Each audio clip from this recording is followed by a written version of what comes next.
And now for our feature presentation. He'll be fine on the mountain.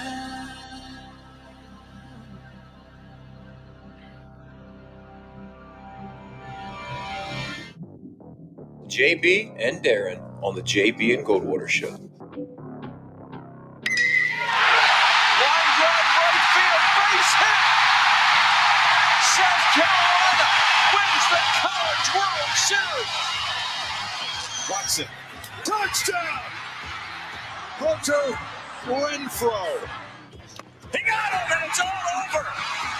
Coastal Carolina rules the roost. They win the championship. And South Carolina has won the national championship. The Citadel baseball team has done it again, but this time the Bulldogs beat one of the top teams in the country. They are giant killers. Get the ball to Bennett. He does.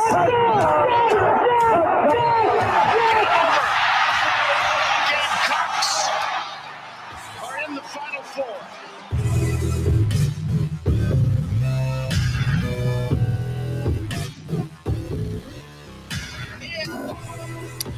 All right, greetings and a good Wednesday afternoon, and welcome aboard the JB and Goldwater Show, live, loud, and online, and very proudly presented by Motley Rice. Causes not just cases, MotleyRice.com. Driven by Stokes Volkswagen, StokesVW.com. Get your next ride there. End of the year deals are here, StokesVolkswagen.com. Follow us on social media at JB and Goldwater, individually at Sports Media JB, and at Darren Goldwater. The Share Healthcare chat lines, they are open. You can use those to be a part of our program, and it's going to be a very, very, very busy day around here. We're going to try to get every possible thing in that we can possibly get in. Of course, it is National Signing Day, and we're going to get you updated as much as we can on all the classes. There's probably going to be some that we just can't get to, but we'll get to it tomorrow. It is a signing period, so Clemson and Charleston, the Citadel and Charleston Southern programs like that.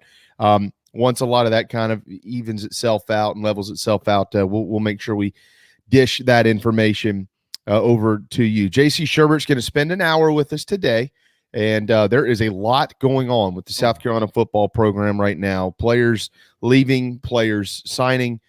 So we got a lot to get to there. We do have Derek Scott at 1:35 today. Derek's going to join us on Carolina Hoops. The Gamecocks and the Tigers will play coming up on Saturday night at Little John Coliseum in the upstate. So we'll certainly get a little bit of a preview of that game.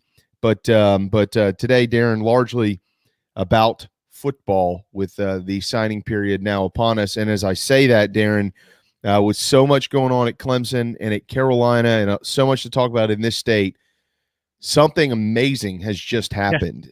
And Deion Sanders and Jackson State, FCS, Jackson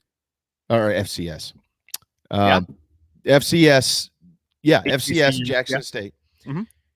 Playing in the Celebration Bowl, by the way, against South Carolina State, has just flipped the number one player in the country per 24/7 Sports. Defensive back Travis Hunter, committed to Florida State since, I think, March of 2020. He's going to Jackson State to play for primetime Neon Deion Sanders. I mean, look, Darren, I'm with you. I do everything I can to not hinge my life around recruiting and things like that. A big thing happened this morning with Carolina, which we're certainly going to get into. Try not to make our show all about recruiting until it's really time for signing day or something dramatic happens. It's worth talking about because, it's 16, 17, 18-year-old kids. I can't get emotional about it. But these are the things that you go, man, boy, signing day can be awfully intriguing and fun to talk about, but we've never seen this. This is unbelievable. This is pretty much the embodiment of the fact that college football is changing right now. The fact that the number one recruit in the country committed to Florida State is going to flip at the last second to one of the most famous alums ever of the Seminoles football program, right, now coaching in an HBCU FCS level, and go play at Jackson State. It shows you the landscape, how different this would not have happened well, he hasn't been coaching more than 2 or 3 years. It wouldn't have happened 3-4 years ago. Wouldn't have happened 5 years ago. You'd be kind of crazy if you didn't believe that NIL stuff had something to do with this, because he knows he can still profit off of his name, image, and likeness wherever he goes. He knows that Prime can bring some eyeballs to him.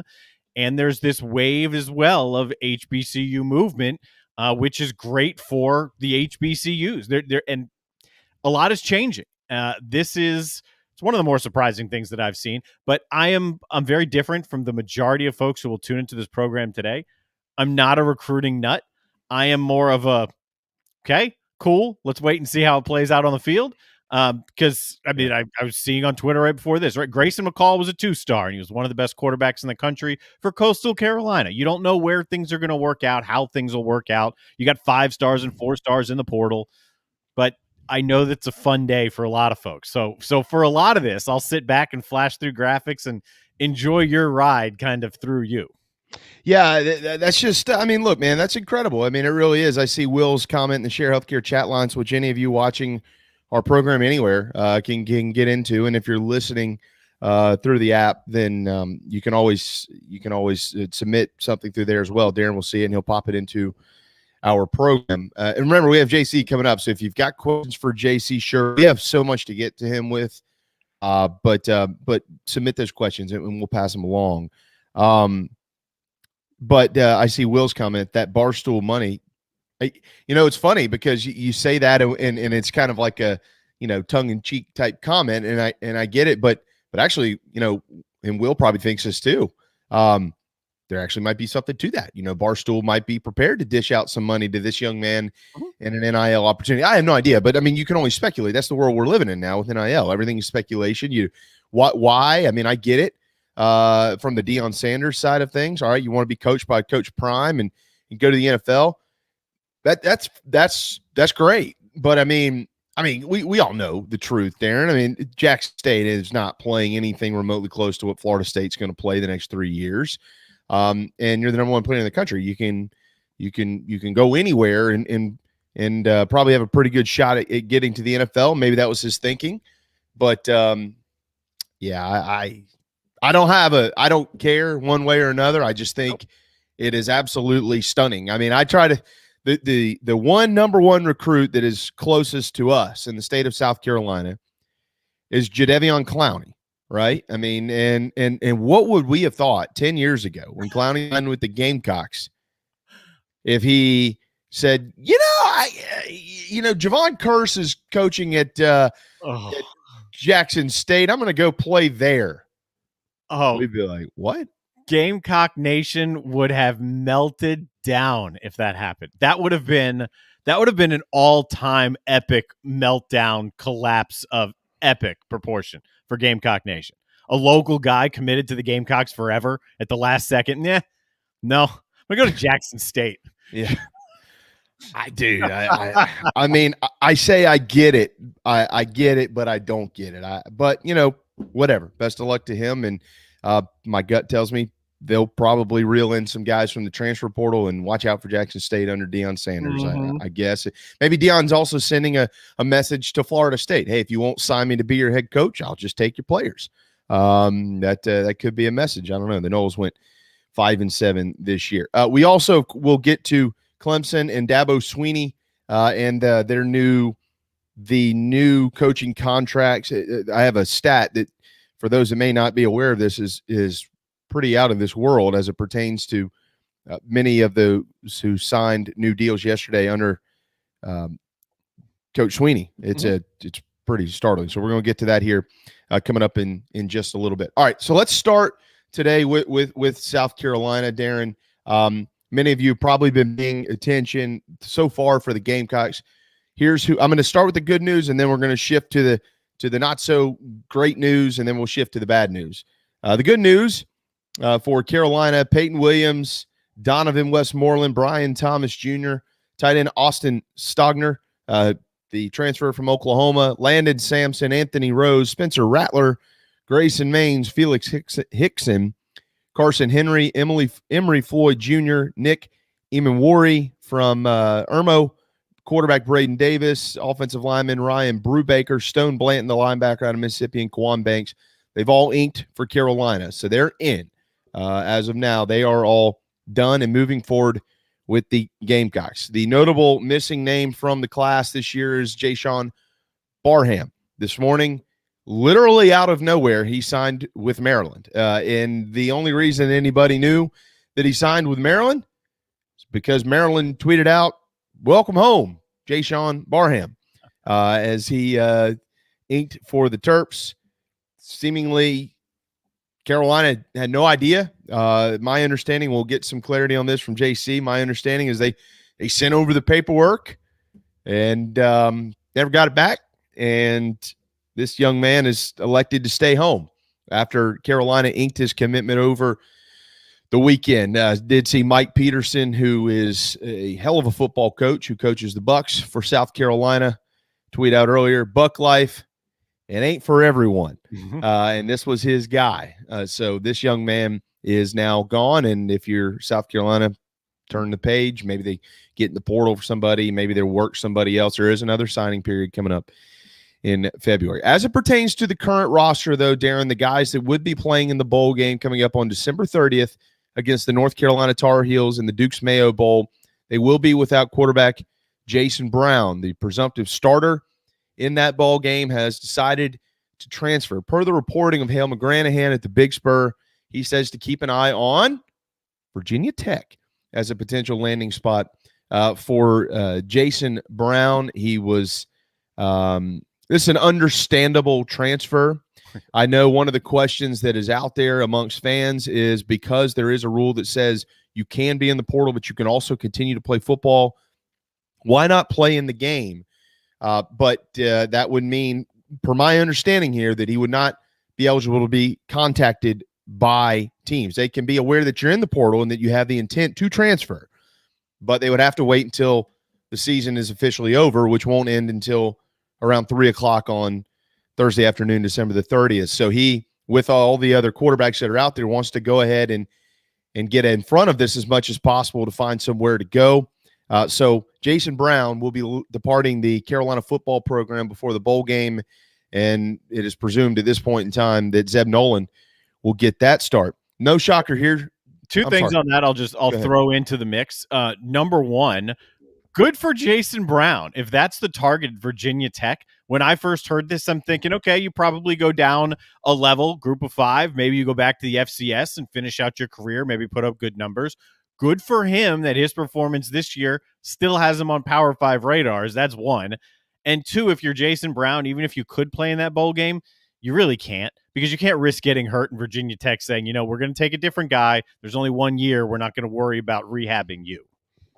Yeah, that's good. Yeah, and I agree with that. I mean, I agree with you. I don't disagree with you. If you're a player, it's a double-edged sword type conversation to have with yourself, because you, especially somebody like Jason Brown, who certainly has proven a lot, but also could still have a lot to prove and could increase his stock by having a heck of a football game.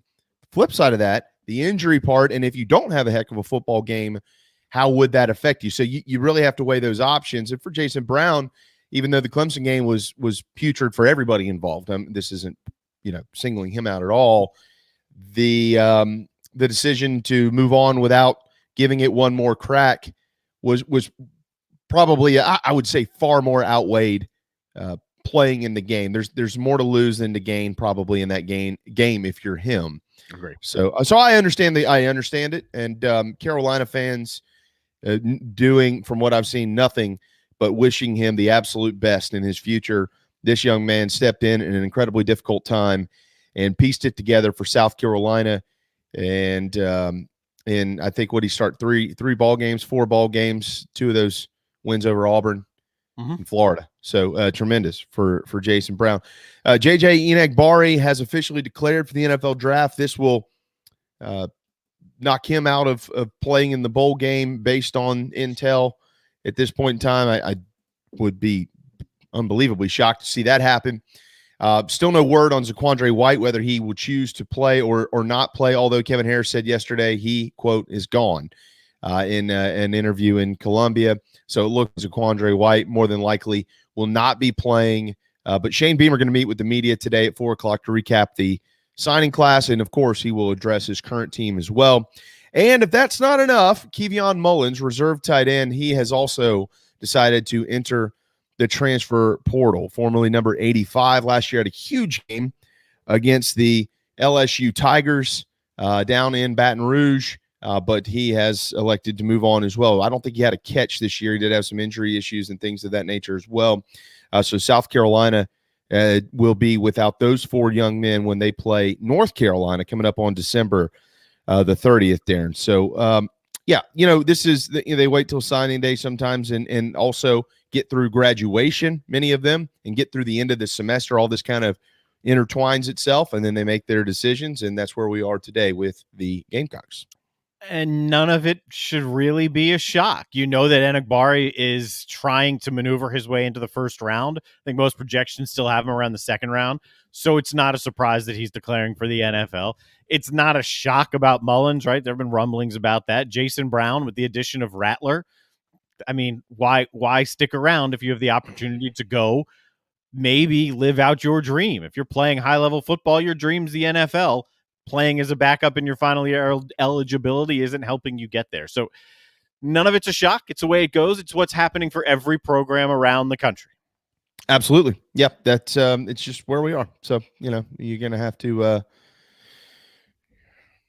live with it if you don't like it, unfortunately. Darren, so here are the overall team rankings in 2022. Now, look, I like what 24/7 Sports is doing. And this is the way that everybody should do this now, because the transfer portal has seemingly become just as much a part of new classes year in and year out as anything. I mean, Spencer Rattler and Austin Stogner are going to come in and be eligible to play just like the rest of these young men are. And this is going on all across the country. So 24/7 Sports has 3 different ways to rank classes. One is just the recruits themselves that are coming out of high school and junior college. The other is a transfer ranking. And then the third, and I believe this should be the one that is used most commonly, is the overall, because there are now multiple ways to add players onto your roster. So we'll use the overall football team rankings, and it does not necessarily change the top 3 a whole lot. Georgia, A&M, and Alabama in that order. And then Texas comes in at 4, Ohio State at 5, and Penn State at 6. And for those that may not totally get it with Penn State, and I'm not just saying this because Darren is sitting across from me here, I'm saying this because this is noteworthy. I think the best high school quarterback in the class is headed to Happy Valley, and that's Drew Allar. He's a 5-star out of Ohio, choosing the Nittany Lions over the Buckeyes. There are a lot of people who agree with that. He was elevated kind of late to the top perch as one of, if not the best quarterback. Franklin's had a heck of a recruiting class. That was part of the narrative of him being mentioned for other jobs and the narrative throughout the year, and the consistent inconsistencies with the team is that, well, this year they're seemingly bouncing back with the recruiting class. So again, the Drew Allar thing is something that makes any fan base salivate, right? You want a quarterback who can change the program, who can be the face of your program, who can be a stud, right? I mean, they're few and far between. Maybe Drew Allar can be that guy, but Sean Clifford's coming back, so if he's going to be that guy this year, he's got to beat out the incumbent anyway. Yeah, it'll be a fascinating quarterback battle to watch. He's, I believe, in January enrollee as well in Drew Allar, so spring practice is going to be happening up there in Happy Valley. Following Penn State at 6 is Notre Dame, North Carolina, Michigan, and Kentucky rounding out the top 10. They have 21 commits. That includes transfers, 8 4-stars and a 5-star on that list. As for Clemson and South Carolina, they have fallen down the rankings today because of deflections and because of additions to other programs. Clemson is 20 and South Carolina is at number 21. The Gamecocks per 24/7 Sports have 5 4-stars, and the Clemson Tigers have 8 4-stars and a 5-stars amongst their 13 commits. It's a small class for Clemson, and I know that some are concerned about that, so we'll see what it looks like in the transfer portal moving forward Darren. Again, the big news today that's popping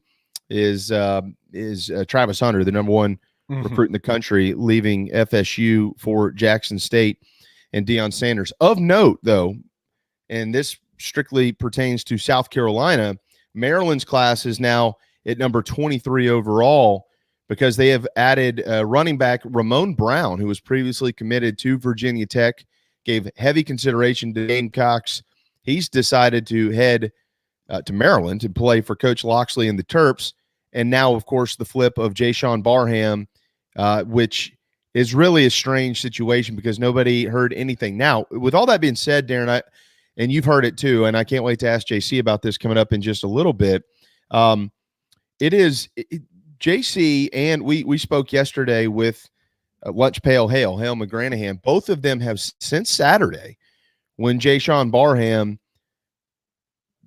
committed to Carolina, this is still one to watch through signing day. With that being said, they had heavy information yesterday that said not expecting anything to change. Carolina and Jaysean Barham will probably be moving forward together as a happy marriage. So now that he's flipped back to Maryland, I don't know that it's stunning based on the stunt that he pulled on Saturday. This morning, he decides to just submit his information to the Terps. It's weird that he'd do it without any contact or communication with the South Carolina staff. I mean, it's weird to me. It's weird to an adult. But even for an 18-year-old to go through the process, a couple of days ago, contact the staff of one institution, say, I'm in, and obviously be in communication with them, and then with nothing else, just pop up on the board somewhere else. That's strange. That's not exactly how you go about doing business. But the fact that Hale and JC were both saying it's one to watch, that tells me that what they were hearing on the Maryland side was forget kind of what you're hearing and seeing. There's a lot of push coming from here, and we wouldn't be, Maryland side, shocked if it actually flipped. But the fact that it happened the way that it did, it's strange. I don't love it. I think you should communicate better just as as a human, but it's the way it goes.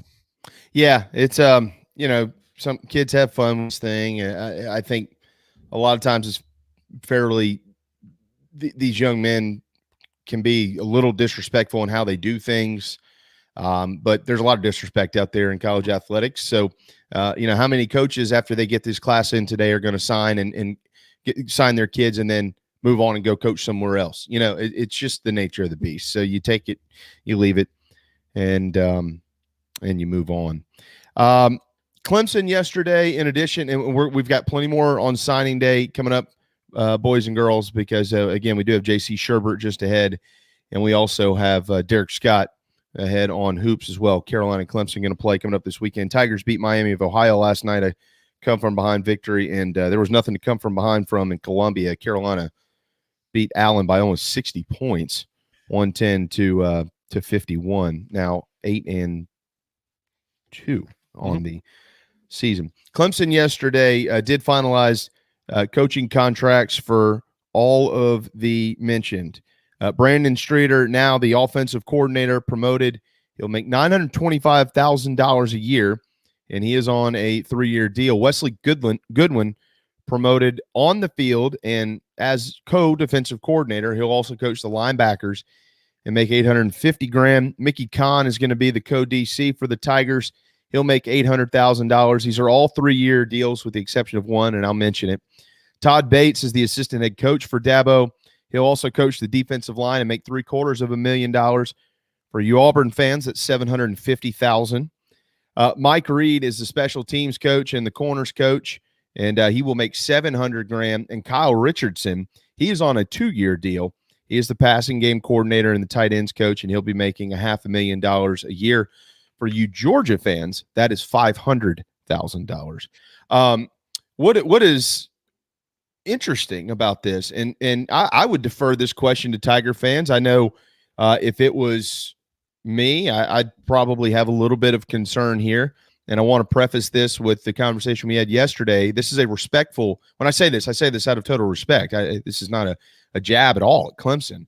I gauge their moves a different bracket in college football because they've earned that. So when you become a top dog and everybody's got the binoculars on and they're looking at you and every move that you make, that's just the nature of the beast. I mean, that's exactly what happens at Alabama. It's exactly what happens at Ohio State. It's exactly what happens at Oklahoma and a couple of other programs out there, but most notably those at this point in time, Clemson, because of their success, Darren, is in that conversation. With that being said, all of those guys, in order to stay at the top, most notably the team at the top, the cream of the crop in college football is the Alabama Crimson Tide.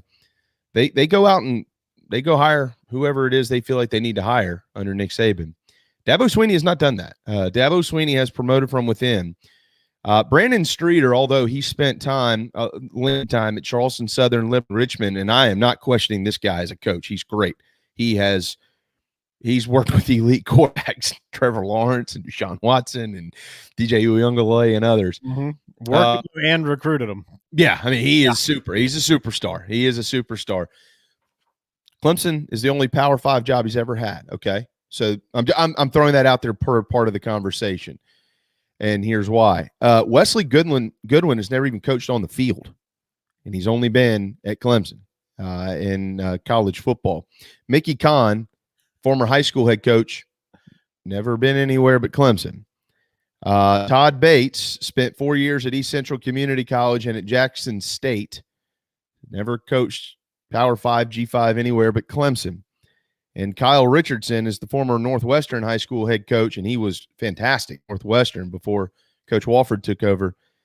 Never been anywhere but Clemson. It's first year on the field for the Tigers. And now Mike Reed spent 11 years with NC State and the Philadelphia Eagles. Mike Reed is a flat-out stud.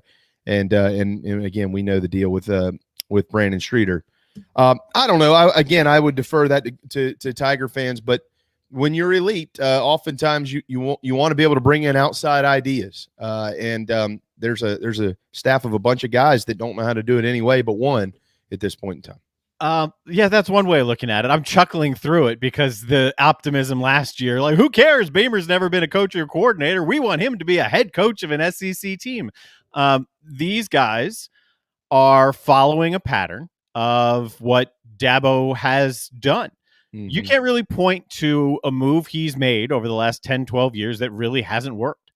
The moves he's made, the elevations he has promoted at the one time when he went out and brought Venables in, otherwise, it's mostly from within. We talked about this with Sapikoff last week or earlier this week, talked about it with John Blau as well. They've all worked. So it's easy to sit here and say that's how Nick Saban does it. It's very easy because Nick Saban's had a boatload of success, and there's no reason to think that success isn't stopping. And because it's such a regular thing with Alabama. It's an every year type of thing where top-level assistants are leaving and he's shuffling through. That also is different with Clemson. So they're going about it in very different ways. It's very fair to say, let's see how this works out, because you could have gone either way. Either way, there's scrutiny that's coming with it if it doesn't work. If you go outside and it doesn't work, man, you broke your trend. Why'd you do that? You've never, you're not really, haven't done that before. So that's the reason it didn't work. If it doesn't work this way, the narrative's going to be, well, you're stale. You need outside ideas, and you just went back to the well. While coaches speak is just that, it's just vomit basically out to the media to get your point across. What Dabo said yesterday is something that you have to take with full authority. That if you don't believe in him now, you're not going to believe in him. Like, what does he have to do, or what could he have done in the past to say, now I need something else to make me believe you can pull this off? The answer's nothing. I mean, I've got to sit back and say, I'll give you the benefit of the doubt and see how it works out. I'm most interested in Goodwin, and the nickname that I hadn't heard before yesterday, I think, of Wesleycheck, or 2 days ago. Love it. The behind the scenes stuff from John Blau, from Grace Rayner, from a couple others.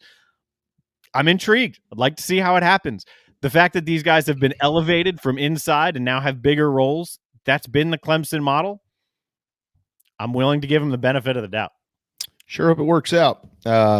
First time defensive coordinator for a program that expects to be in the playoff area. It's a tough spot. I will contradict. Some will say, though, Shane Beamer does not compare to these. Shane Beamer's been at a lot of big-time programs. He's got a lot of experience under his belt. None of these other guys have been anywhere. Clemson. His job's a lot bigger. I know that, but I mean, he's learned from Phil Fulmer, Steve Spurrier, Sylvester Croom, Kirby Smart, Lincoln Riley, his father. I mean, he spent time around other coaches. These guys have literally only spent time around Dabo Swinney. That was my point. I'm not saying it's bad. Goodwin's been in the NFL. He's got NFL ties as well with some of the best minds in the NFL too. So there's 3 years others there. Yeah. There's others there.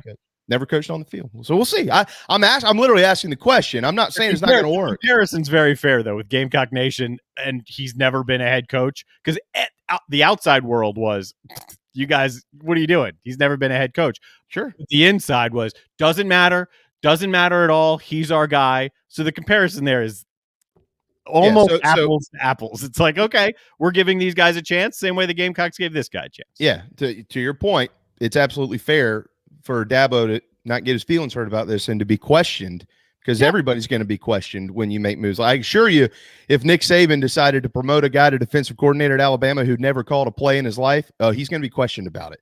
And Nick's going to have an answer.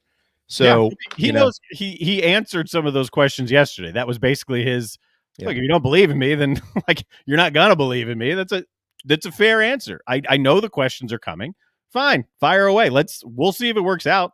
Yeah, we're going to find out coming up here soon. They've got to play Iowa State in a bowl game. All right, Darren, let's hit a timeout. Anything you could do to shorten the break just a tad so we can get JC in a little bit earlier? We'll try. He's not in at the waiting room at the moment, but we will get him in when he pops in. How about that? Get him in there. Yeah, there you go. If you get there, let's shorten the break. We'll get JC in just a moment. We'll be right back. This is Mike Mazzell for Stokes Volkswagen on Ashley Phosphate Road. You know what happens when you sell record numbers of new vehicles? That's right, we take in record numbers of local trades. Despite what the news is saying, quality pre-owned vehicles really aren't that hard to find. You just need to know where to look. Stokes Volkswagen on Ashley Phosphate and on the web at stokesvw.com. We've got over 1,200 pre-owned cars, trucks, SUVs, and all at a fraction of the price when new. Every vehicle has been inspected and reconditioned, many with the balance of factory warranty. Best of all, at Stokes Volkswagen, you don't need the perfect credit to get approved for a quality pre-owned vehicle. And we'll take any trade in any condition, even if you owe thousands more than it's worth. Don't forget, we'll buy your car even if you don't buy a car from us. You're going to love our pre-owned selection, I guarantee it. So come see us today at Stokes Volkswagen on Ashley Phosphate or stokesvw.com. Peace and love at Stokes VW. Trade equity finance to new loan, subject to lender approval. People don't like to get stuck in traffic, stuck in the mud, stuck at work. And two others you probably don't think much about: stuck with a big medical bill or stuck with a healthcare program that doesn't fit who you are. Experience true medical freedom with Share Healthcare. More affordable, more options, user-friendly, and biblically sound. You can join right now. Explore a new way to show you care with Share Healthcare.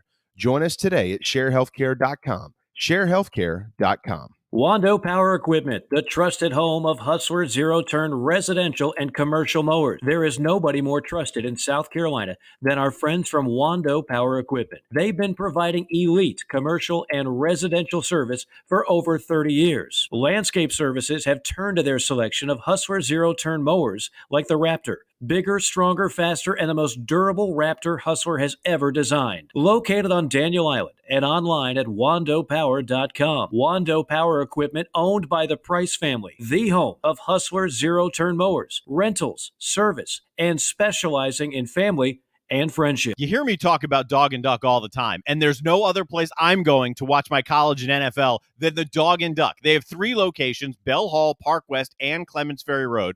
They have specials all football season long, like $12 pitchers of their own D2 brew, $5 pints of Sierra Nevada, weekly pick'em sheets with prizes, and the best wings in town, bar none.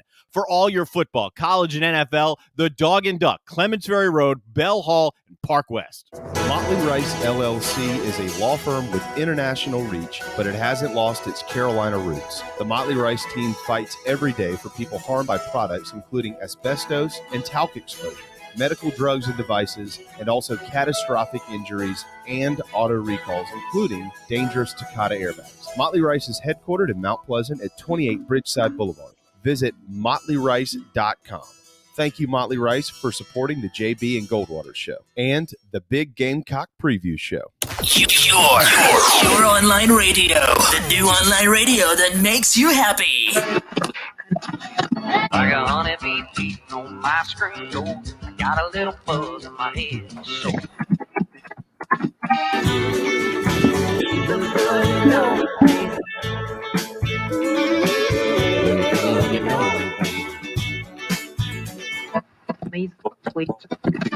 cause we come from a long line of sinners like me. La-di-da, la-di-da, la-di-da.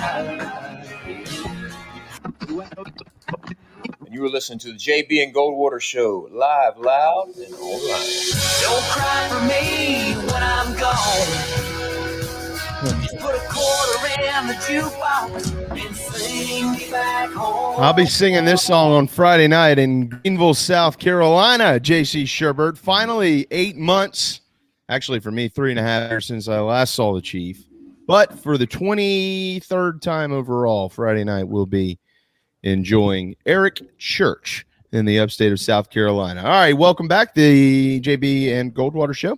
Very proudly presented by Motley Rice. JC Sherbert with BigSpur.com joins us. I was looking at some of the stuff on the Big Spur earlier, and it does appear JC has not gone to bed because he was literally up answering questions and putting out columns all night long. So that's pretty much this time of the year for you, bud. I know you're tired, but we're gonna steer you through this the best we can. I first want to.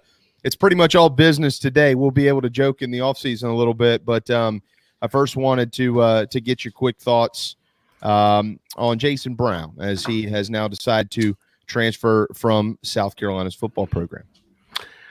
Well, I don't know. Look, I totally understand Jaysean Barham's point of view. The chances of him beating out Spencer Rattler next year were slim, probably slim to beat out a healthy Luke Doty. Honestly, that doesn't change the fact that, quite frankly, he should have been the starter from day one this year. I mean, was he an ideal guy, for this team? No, but he could do some things. Obviously, if people were smart about it, you'd look and see what the weaknesses were. You'd look and see that you have messed up any chance to block anybody. And that you needed a guy back there that could kind of run around and make some things happen. And he did. Was he perfect? No. Is he overly talented? I think he's got some talent. But was he this huge difference maker? No. Could he have become the starter next year? Maybe had Rattler not come in, but it was kind of clear from the start that Carolina was going to, from about 2 weeks before the season ended, Carolina was going to target a transfer portal quarterback. And I think that what they were kind of looking for is to solidify the position. I do think that they struck out on everybody, that probably Brown was going to be that guy that would solidify it. One would think, but everybody's coaching staff has to do what's best for their program these days. You see things that are a little weird, unexpected things that happen out there with guys transferring and leaving and unexpectedly going elsewhere. And so you got to kind of take what you can when you can. Spencer Rattler and Austin Stogner both fill positions of need. You're not going to turn that duo down. I mean, you'd be just ridiculous to do so. And look, for Jaysean Barham, if he can go someplace else and get a shot at starting, maybe somewhere in the ACC, maybe in the Group of Five, maybe somewhere else far away, more power to him. He's a great kid, super personality, worked his tail off. Do I think everything with him was super duper fair during his whole time at Carolina? No. Do I think maybe there's some miscommunication about Rattler with he and maybe Shane Beamer? Yeah, probably. But miscommunication happens all the time. I don't think it was anything sinister that South Carolina did. And he's not playing in the bowl game because the timing of the bowl game could prevent him from getting another opportunity elsewhere. Because as we know, these quarterback slots, it's like dominoes. I mean, they go fast. So you don't want, say, a Virginia Tech or somebody that's looking for a transfer portal quarterback to go, well, we like Jason Brown, but we like this other kid equally, and it's the first one to get here or whatever. And so I get that, in a way, I'm like, well, you're allowed to be in the portal and play as long as your, soon to be former coach lets you. We're in kind of a dead period. There's no practice. There's no reason to get to Blacksburg. As long as you commit, you'd be fine, or wherever. So I'm a little fuzzy on the reasoning there. But look, man, Jason Brown, just like South Carolina's got to do what's best for South Carolina, Jason Brown's got to do what's best for Jason Brown. I think Gamecock fans and the coaches and the other players owe him a debt of gratitude for how he got in there and competed. Obviously when he was the successful games he had, South Carolina was able to run the football. But quite frankly, that should have been the case that was the case for any quarterback this year, even with a healthy Doty. People can use those. I mean, there was no excuse for the quote unquote plan this year to run the ball with the backs Carolina had and the offensive linemen they had returning. That should have been the first thing established, but it wasn't. Jason Brown didn't play a whole lot during his time at Carolina, but the games he did, I think he made an impact. So, and I apologize for the dog. He is about to drive me nuts today. Oh, no. It's all good. No, it's understandable. Again, as you mentioned, owed a bunch of pats on the back and a great deal of gratitude from Gamecock fans and certainly his teammates. They beat Florida and Auburn with him as the quarterback, and they are bowling largely because of that. So congratulations to Jason Brown on his achievements, and the best of luck in his future. It looks like per the press conference yesterday with Kevin Harris, and again, we'll hear from Coach Beamer in about a little over 3 hours today, that Zaquandre White also will not be suiting up in the bowl game. J.J. Enagbari has announced his plans to enter the NFL draft, so we'll not see him in Charlotte, and Kevion Mullins is transferring and probably weren't going to see him anyways, even after he popped on the scene last year against LSU down there on the Bayou. So it's look, they're JC, we're going to lump as much of this in as we can. They are restructuring the offensive side of the football literally as we speak. And guys, we are going to talk about Austin Stogner and Spencer Rattler because Kevion Mullins, by the way, and Jason Brown are quarterback and tight end, just like they are. But let's talk about what happened this morning, and that's the Jaysean Barham flip. This has been a strange 5 days with him. So, we all figured out what happened on Saturday. All of a sudden, he commits to Carolina this morning. They send in their paperwork. They don't get it back, and all of a sudden, he's a Terp. I mean, these things happen. I get it. But is there any more backstory to this? How do you kind of explain what we've seen with this young man over the last few days? I think that, look, I usually do not, if a player will stay close to home, in all cases, I usually just say, well, tough going, kids staying close to home because college football still is very regional. I look at Maryland, though, and quite frankly, I think there's some desperation there. I'm not saying they bought anybody. I think there's probably some NIL stuff that took place there, which is totally legal these days. Maybe not, hey, we'll give you this much for this, but here's the opportunity you have, because you still can't do pay for play. But if you watch how Maryland's recruited, they get highly rated guys, and then they go in the portal, or you never hear from them again. I watched that team, watched their entire game against Iowa one Friday night, and you could tell they have athletes, but none of those guys look like they'd lifted a single weight. Mm-hmm. Iowa had a bunch of grown men out there compared to how Maryland looked. Now, Iowa's a big physical team, but that's how they match up in the Big Ten. It's bad. I think the coaching there is horrible. I think that, when you look back through the history of guys that have stayed close to home, it's very, very much so hit or miss. There are some guys that have gone there and done great from D.C., Maryland. There are guys that have completely flamed out. I understand that when you're Maryland and you have big dogs coming into your backyard because everybody recruits up there from Alabama to Ohio State, Penn State, Notre Dame. You got to deal with Virginia Tech. You got to deal with the rest of the SEC. Urban Meyer one time made a point about that area. He's like, that's good football there. And it is. It's good football. And that was before he took Ohio State and proceeded to take a bunch of players from out of there. Penn State historically raids their area. So I understand, they'll pull out a knife and try to cut you. And I get that. And look, it's not necessarily about South Carolina. I just think it's unfortunate when you kind of look at, what's going on. And that's not even to mention they have the worst athletic director in the country, but that's beside the point. How people are still kind of buying into it.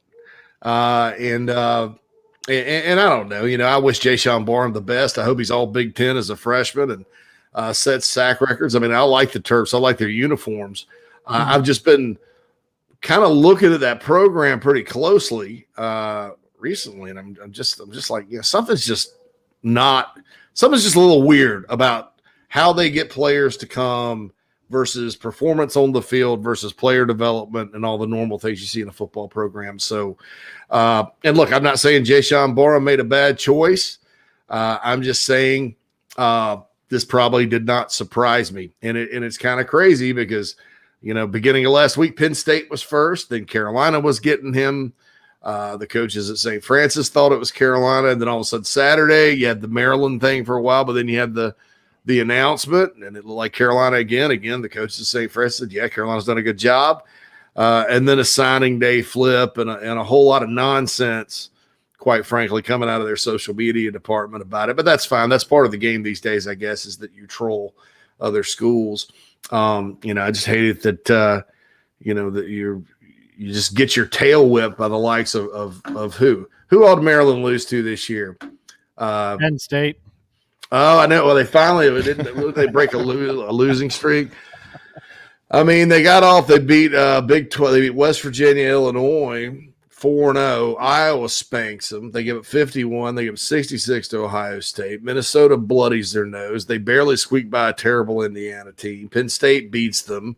Michigan State beats them. Michigan, it's not a game. Rutgers is not a game.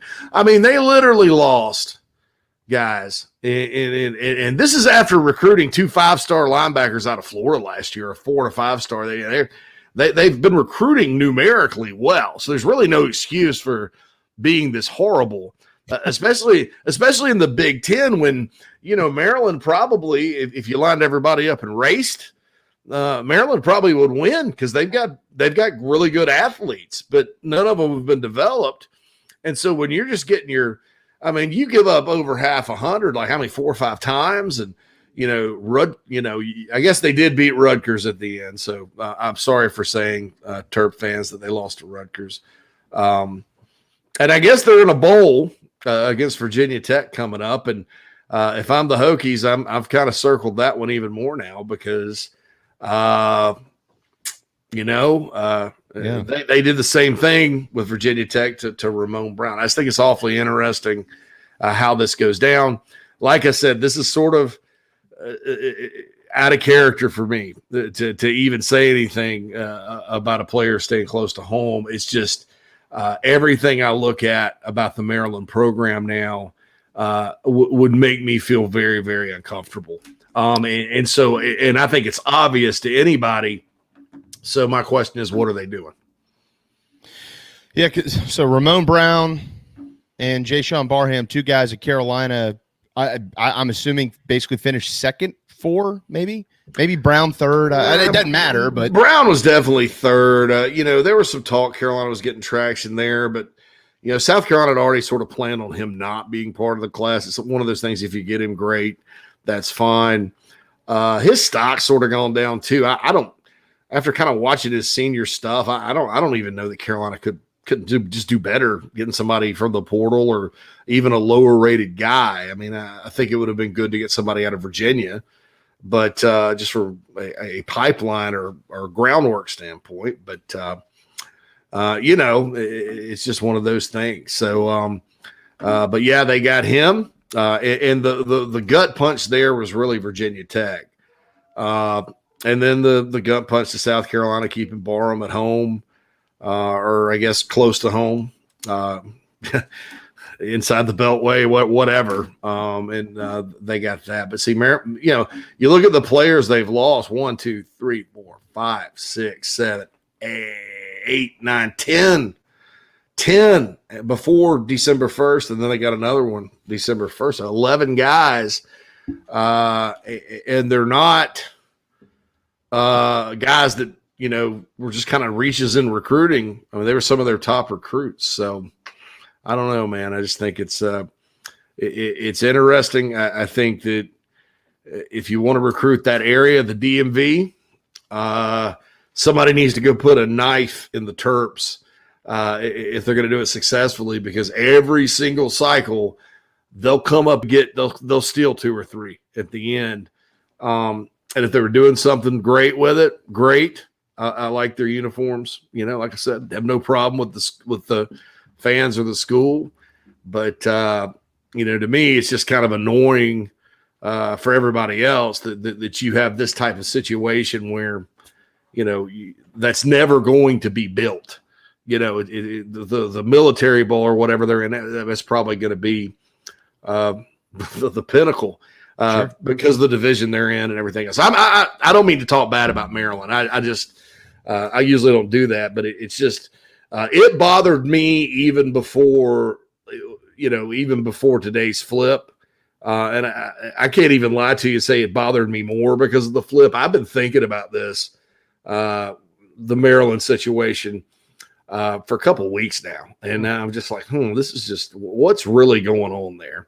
And so we'll see. And I'm not accusing them of cheating or anything else. I think that it's more like a psychological approach that they take that's, may or may not be healthy when you consider, the attached outcome to the original pitch.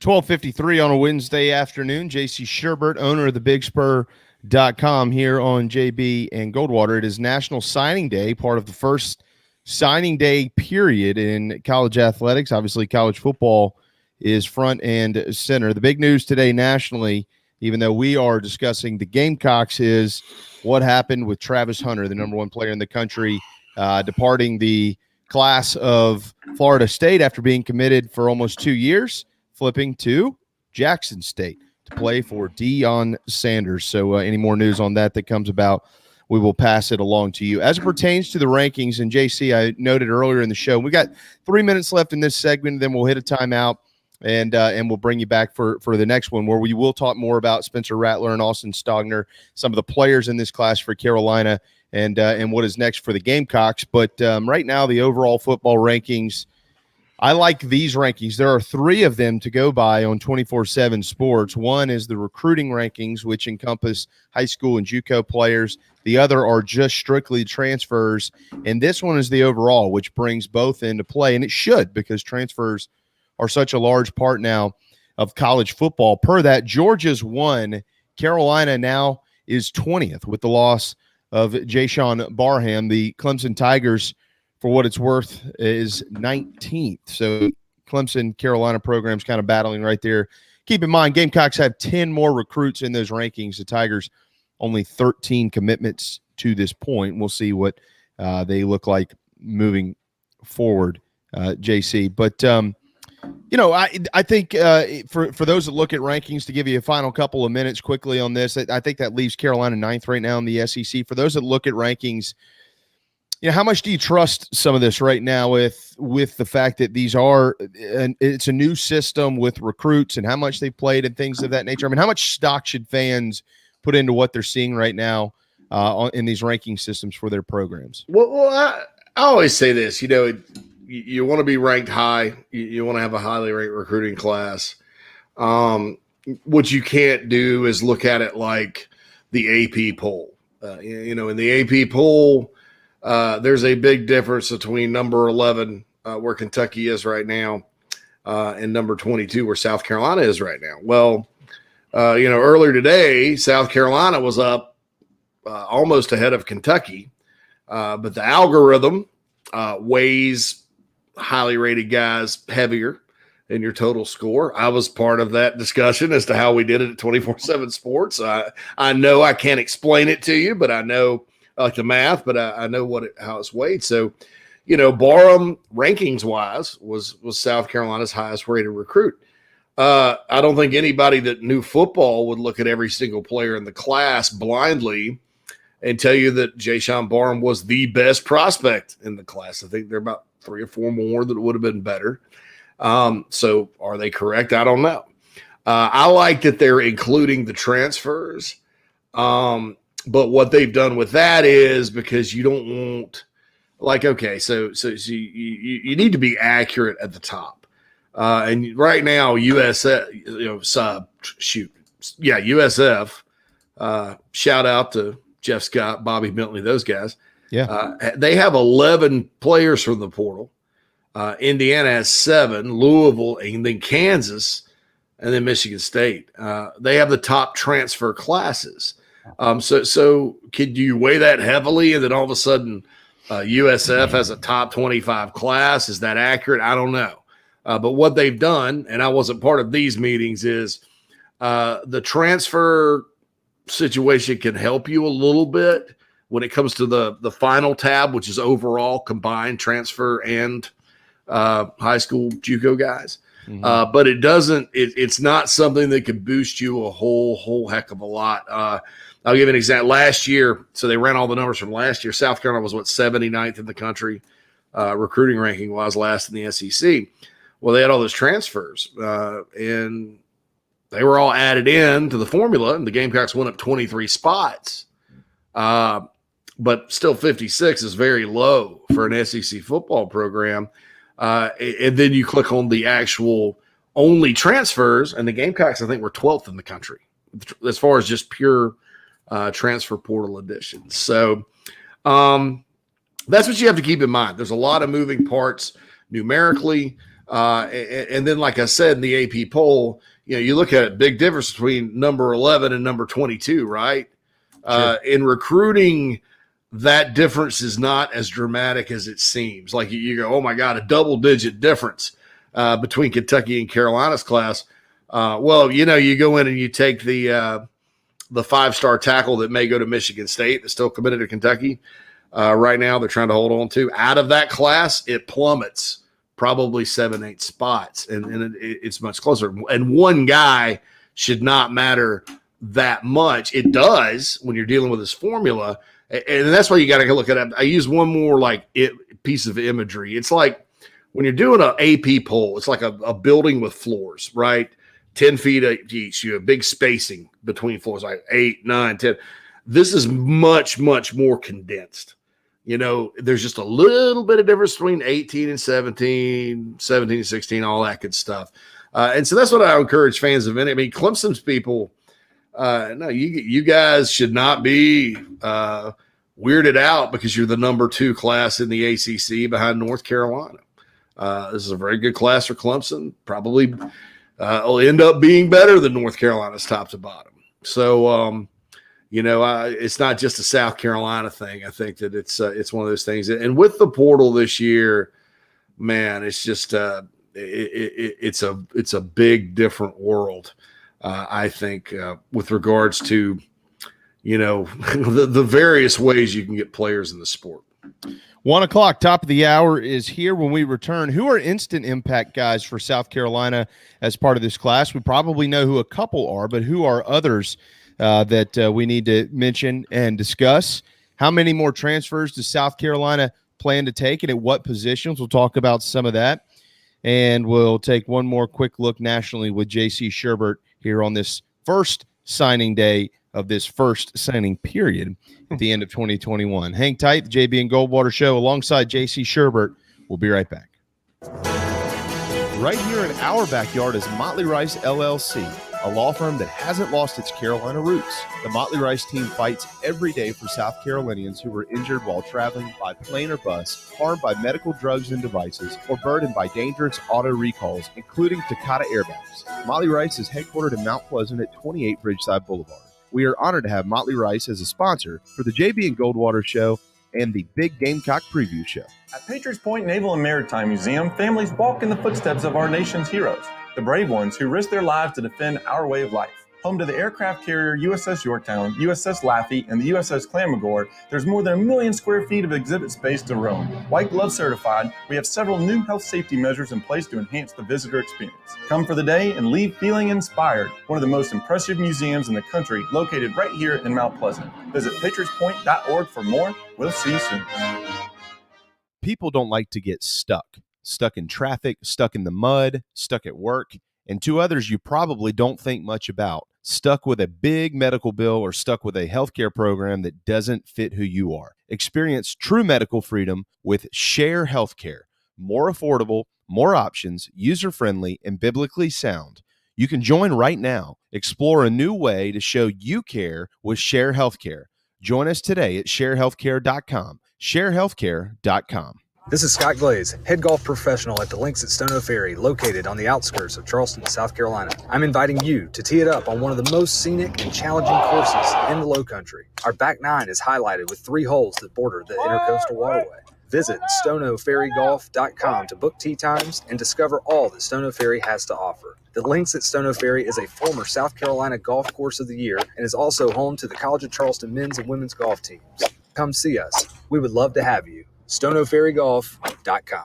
Family vacations, a new car, a new boat, all cost money, but you don't necessarily have to make more to afford any of that if you can save cash that's flying out the window now. iHelp Consulting can help you finally get the kids to Disney World, upgrade the minivan, or drop that new boat in the water next summer. Let Daniel and iHelp Consulting consult with you. No fees, just savings. You pay them a percentage of those savings. Save on essential services, credit card fees, you name it. Let them find it. These folks are incredible. iHelpConsulting.com. How can I help you? Hi, I'm Rebecca Roberts, owner of 3 Seeds Wellness Studios. And just like being in your favorite ballpark feels like home, our studio feels like home to our clients. We offer over 20 different services to help our guests cultivate, nourish, and grow their bodies and minds. Centrally located in the heart of West Ashley, we offer massages, facials, acupuncture, yoga classes, and everything in between, helping you become that you want to be. A complete list of services are available online, and gift cards are available both online and for curbside pickup. Go to 3seedswellnessstudios.com. Happy holidays. Hi, I'm Chris Half, Public Information Officer at the Patriots Point Naval and Maritime Museum. We're home of the mighty USS Yorktown, USS Laffey, Clamagore, and Vietnam experience. And we're a proud partner of the JB and Goldwater Show. We invite you and your family to come see us and enjoy a day on Charleston Harbor. Visit patriotspoint.org for more information. And now, it is my honor to present the National Anthem.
Live, loud, and online. All right, final hour, Wednesday afternoon, December the 15th, the JB and Goldwater Show, driven by Stokes Volkswagen, StokesVW.com. Remember, head to JBandGoldwaterShow.com to register for 12 days of giveaways. You can win a $100 gift card, Three Seeds Wellness Studios, a gift basket to Three Seeds Wellness Studios, or a round of golf to play out at Stono Ferry. If you're in the Low Country or plan to be, you could be a winner. It takes 30 seconds to submit your name. JBandGoldwaterShow.com. 12 days of giveaways in the holiday season, brought to you by Three Seeds Wellness Studios. Find them at threeseedswellnessstudios.com and on Facebook, and I believe on Instagram, but I don't do anything on either one of those. So good luck to you. JC Sherbert is back. JB and Goldwater on Twitter, at Sports Media JB, at Darren Goldwater individually, at JC Sherbert, owner of the BigSpur.com. All right, JC, part 2 here with you, and I know we're kind of flying through it the best we can.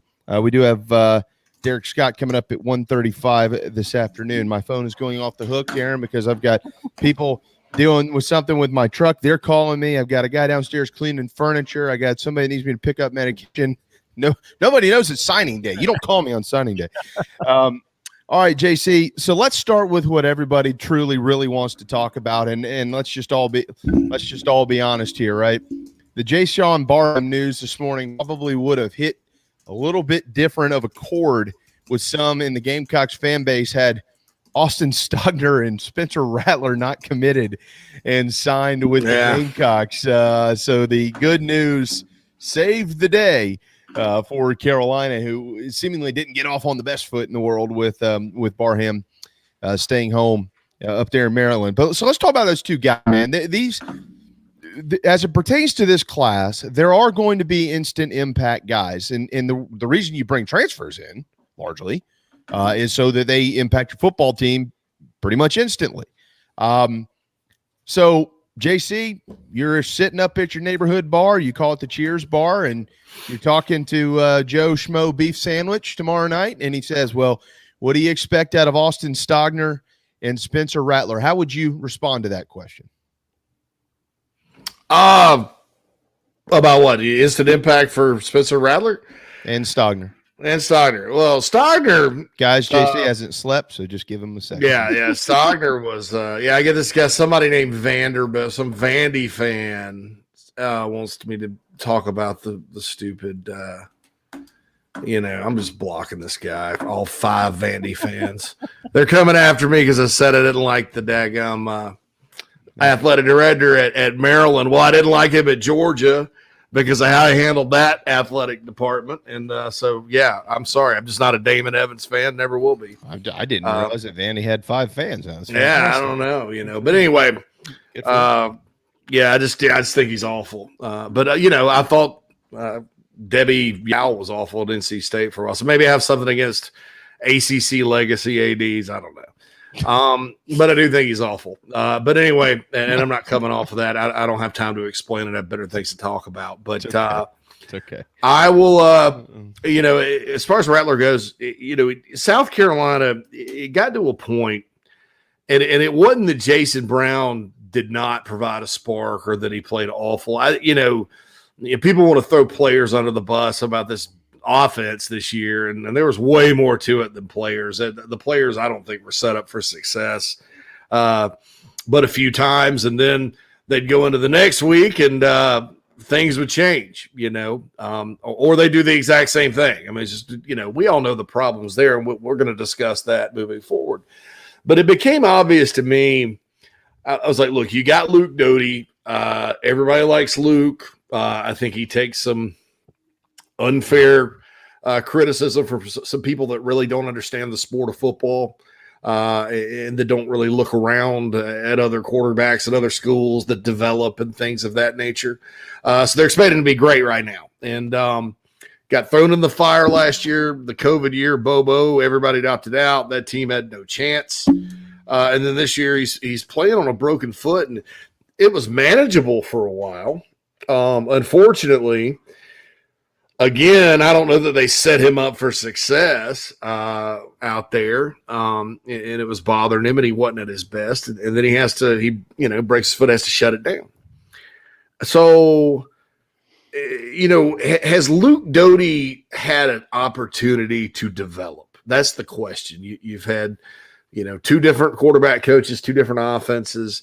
I didn't think Luke was a guy that with this sort of change within a program. Now, if things had remained status quo or whatever, Luke probably be ready by now, barring injury. But I didn't think he was a guy that could just step in and play, quarterback at this level. And I thought he was really good, though. Most guys cannot.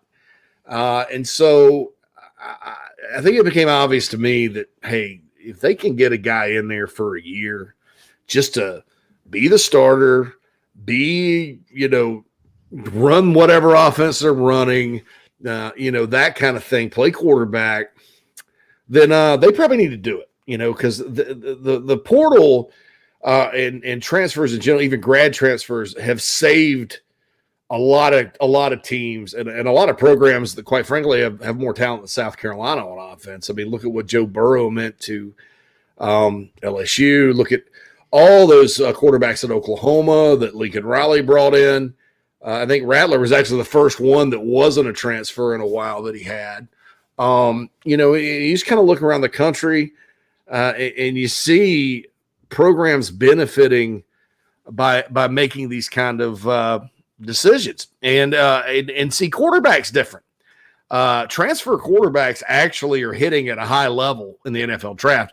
Every other position, there hasn't been a first rounder. Now that may change this year.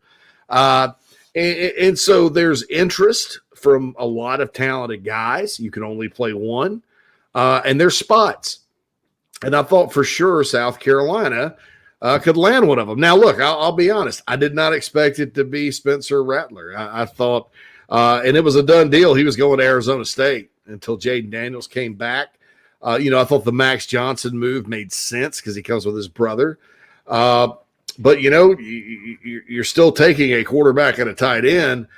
You're just taking two guys that have done it at a high level and been successful at a high level and put up big numbers. Austin Stogner was second team all Big 12 last year. And so that kind of gives you a little bit more oomph to your offense in 2022 and sets you up, even if the guy, and I see people, he's only going to be here 1 year. That's just the reality we live in, folks. And if it's a magical 1 year, you take it. Because as we've seen at LSU and everywhere else, and with pandemic years and all this crap that's happened, with the NIL, the portal, all that, it could be gone in an instant. One day you wake up, both coordinators are gone, the architect of your program's gone, and everybody's decommitting and transferring, and you go on a rant about the portal and the NIL. And the socialists on Twitter make fun of you. So, Dabo, life comes at you fast. And I'm not saying, I'm certainly not predicting the demise of the Clemson program or any program, but we just live in a different world now. And so you've got to take what you can when you can. And it's a big boy situation. And I think that, there's a lot of emphasis on positive culture and brotherhood and all that within the program. So it sounds a little hypocritical. That kind of responsibility to the team and the program and the university and what it means for everybody to be there and focus a commitment to winning has to supersede individual hurt feelings, unfortunately. You try the best you can. So that's that. As far as what I like about Spencer Rattler, and I'll admit I've never been a big Rattler fan, coming out of it, and I was like, I had some questions. But watching him on film at Oklahoma, there are things he can do skill set wise that South Carolina hadn't had a quarterback that could do. Jake Bentley could run a little, but it was crazy because there was a lot of inside zone, and he wasn't really a guy that needed to pull it a whole lot. Luke Doty's probably the opposite. RPOs are something that's very, very big these days in all levels of football. And boy, with his quick release, Rattler's quick release, and his, the smoothness and the way he operates, he can be lethal with those types of things. And his ability to run out of the zone read will help because, now you're not just lining up and running a play that's at its best when a quarterback has the option to run. you actually do have the option to run. And you better be careful because he will run it right by you. So I like that. And then Carolina, Carolina fans for the last few years, they all are obsessed with deep balls. And I still think this is kind of has something to do with Clemson and Trevor Lawrence, but I'm not positive about that because they got all over Jake Bentley all the time. He had no problem throwing it vertically, especially with guys like Debo and Shi Smith. But lately, the deep ball is everything, and I think that's because the deep ball was everything with Trevor. Well, there's going to be no problem throwing deep balls with Spencer Rattler. This guy's got a cannon, and he can go long and accurate. And all that. You got to get some receivers to catch it. Maybe they'll actually decide Amari Brown could, that's what he's best at, and not little bubble screens 3 yards behind the line of scrimmage, hopefully, and whoever else they get. So those three things, skill set wise, are just, questions that are answered that have been questions about some of the quarterbacks that have been through South Carolina of late. And I think, too, getting back to Luke Doty, one more thing about this. Luke Doty needs a year to be the number 2 and to learn and get comfortable. And when you look at Luke Doty's skill set and what he does best and things like that, there's probably no better quarterback to get behind, assuming they fix the issues with the offense off the field. Than Spencer Rattler. I mean, it's a, and I'm not saying that, Spencer Rattler is a perfect player and, like Peyton Manning and you need to learn from him or whatever. I'm just saying that if you get an offense going with Spencer Rattler, you need, you'll get an offense going with Luke Doty most likely. So that's, there's some consistency there. So that's my take on it. And, I don't want to understand. Stogner, unfortunately, committed at the same time Rattler did. Rattler's like a superstar quarterback in college football. Everybody knows who he is. I don't want to understate Stogner because that guy, I wasn't a Nick Muse hater. I thought Nick Muse had talent. I thought actually he was underused this year as well. But he's an upgrade on Nick Muse. He's like some of those big guys you see in the NFL that can go down the field like basketball players, jump up and get it. They can run. They can make catches. They're just studs.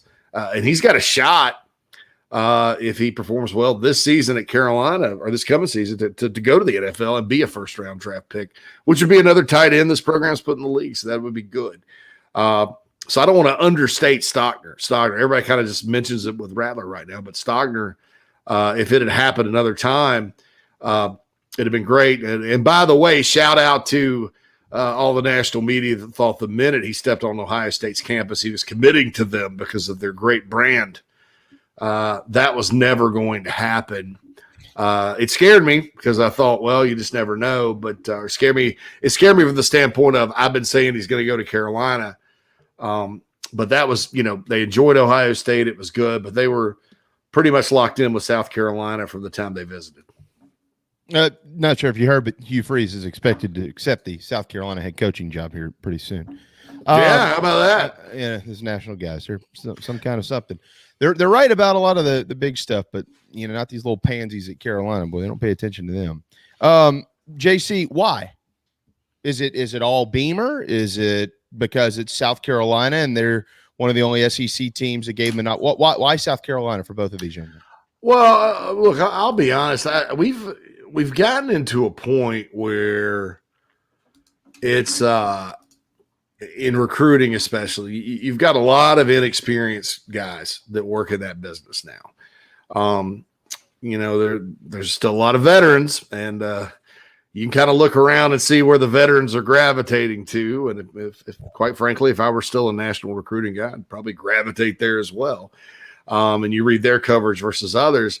And you see no, I'm sorry. I think you misunderstood. Why did these two young men choose South Carolina? Oh, I thought you were talking about why is the national media not respecting Carolina. I don't care you, about that. You got a bunch of people that are slaves to brands and hype and their own little rankings, and that's okay. It makes them look good to put their little rankings up to their little teams that they all love. Yeah. So, or that they all think will make them look good personally. No, why South Carolina? Relationship. Shane Beamer. It starts with Beamer. It starts with the relationships that he built with those guys. Spencer Rattler wasn't a layup for some schools because there's talk about off the field stuff, all this other stuff. And Shane Beamer has a unique perspective because he's coached with him. He's been on a team with him, all that good stuff. Austin Stogner was definitely Beamer. I want to tell everybody out there that was worried about Eric Kimry's recruiting, even though he took Georgia to the wire on Oscar Delp and everything else. Eric Kimry was a big factor during Stogner's visit. They went to, I think, Hall's Chop House. That was a big factor. Got a steak in Columbia, and I got that good Columbia steak. And Stogner absolutely loved it. And for what I was told, he was very interested in going and playing for Shane Beamer as it was. But the overall presentation of the University of South Carolina, they were just like, wow. And that's the thing, too. A lot of people think maybe Columbia, South Carolina is in the middle of nowhere or something. It's not. And maybe they don't have running water down there, do they? And then Rattler, I'm going to tell you that when you recruit a kid like Spencer Rattler out of high school or even in the portal, that's a different level of needs and things like that, meeting their needs, because it gets a little more complicated when you're a household name. Sure. And all that. You got your own store. By the way, SpencerRattlerStore.com. I bought some Rattler gear, about $156 worth to give away as gifts for Christmas. And it was funny because we put the link up on the website on the Big Spur, and that afternoon there were like 7 items sold out completely. so there you go, NIL. But it's a little more complicated than just like, hey, this kid down the road that we've watched him play high school ball all the time, and so there's different things to navigate because this kid not only has parents and guardians and grandparents and all that, but business managers. He's from Phoenix, Arizona, which is all the way across the country. And I'll say this too: don't think for a minute South Carolina going to the Final Four in Phoenix didn't at least subconsciously, brand wise, put something in Rattler's head. I mean, I definitely think it was Beamer that got him going, but I know I'd be way more comfortable, thinking, hey, yeah, they had a bunch of fans out here for the Final Four, good people or whatever. But because that I think that was a small factor. But you have to navigate that, and they did, and that's great. I think that shows that this staff and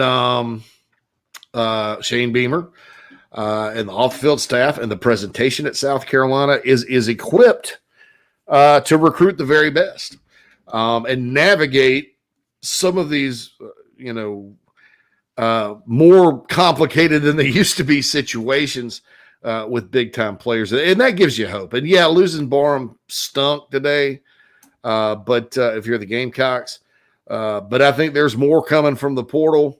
I also think that the Stone Blanton win was awesome for the Gamecocks and all that good stuff. And I was also glad at the same time, kind of on the other end of the hype spectrum, that South Carolina decided to take Xavier Short and also set up something for Spring Valley quarterback, athlete, safety, DQ Smith to join the program as well. Those are the type of guys that, they're from Columbia. You don't want to be watching App State on a Thursday and go, oh, man, that guy can help. Because they did really like him, and they do think he can help, but he is a great athlete.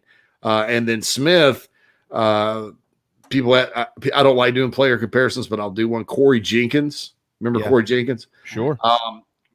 Corey was a quarterback, but you remember they moved him to defense late in the whole era, and I think he knocked somebody out one game. You know, that kind of long-bodied, thick guy that can hit you. That's very physical. Corey Jenkins is a very physical player. That's DQ Smith, and you know he's going to count towards the next class. So, you know, so that's on the other end. You know, I really like what they've done in state with some of the more lower regarded guys, and you know, we'll see how it all plays out. But that's the take there. How much stock do you put into what his quarterback coach said, that he went there because of Satterfield's offense and wanting to go to the NFL?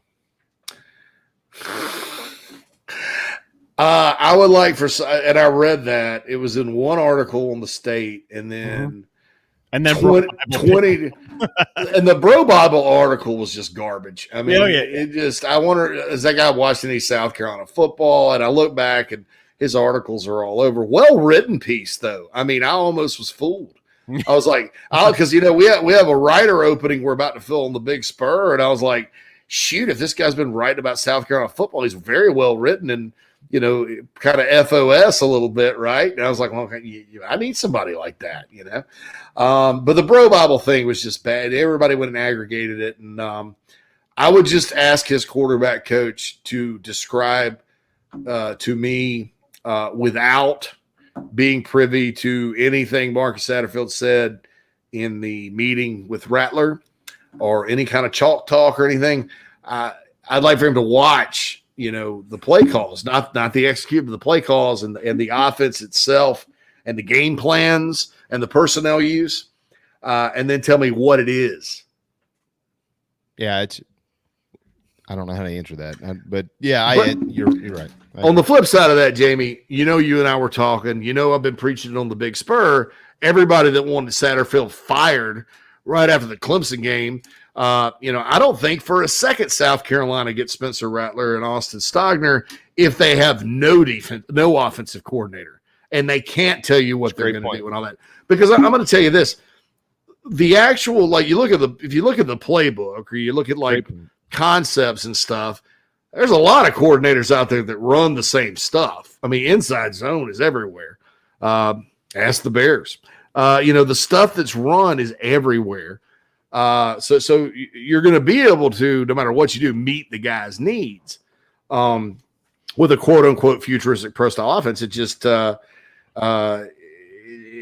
it just may not be with, you know, what you had. So I would say it's more of the Shane Beamer philosophy on offense than it is the Marcus Satterfield philosophy or the Satterfield off. I mean, I read he's got a deep NFL background in that Bro Bible article. And, you know, we know factually he was there for a year as an assistant offensive line coach. There's no deep offensive background there. But you know, that's the thing. Now, all that said, you have to give Mark Satterfield credit for recruiting because they had to talk and he had to answer questions, and, you know, it worked. So you can't just sit there and go, oh, he doesn't deserve any credit and blah, blah, blah. I mean, to me, I think, you know, you got to give a tip of the cap to Shane Beamer for not rushing and doing that and creating holes and uncertainty and going out and maximizing this recruiting period, which, you know, unfortunately Barham jumped off the board. I think Antonio Williams was always going to Clemson. But everything else was hunky-dory, including getting a guy that brought a lot of positive publicity that was needed to South Carolina. So hats off to Shane Beamer with how, you know, he's handled this offseason or this recruiting period, and, you know, staff, players, whatever so far. Yeah, it's been a remarkable run for Shane Beamer in a bowl game in year one, wins over Auburn in Florida with all the discrepancies and many of the issues.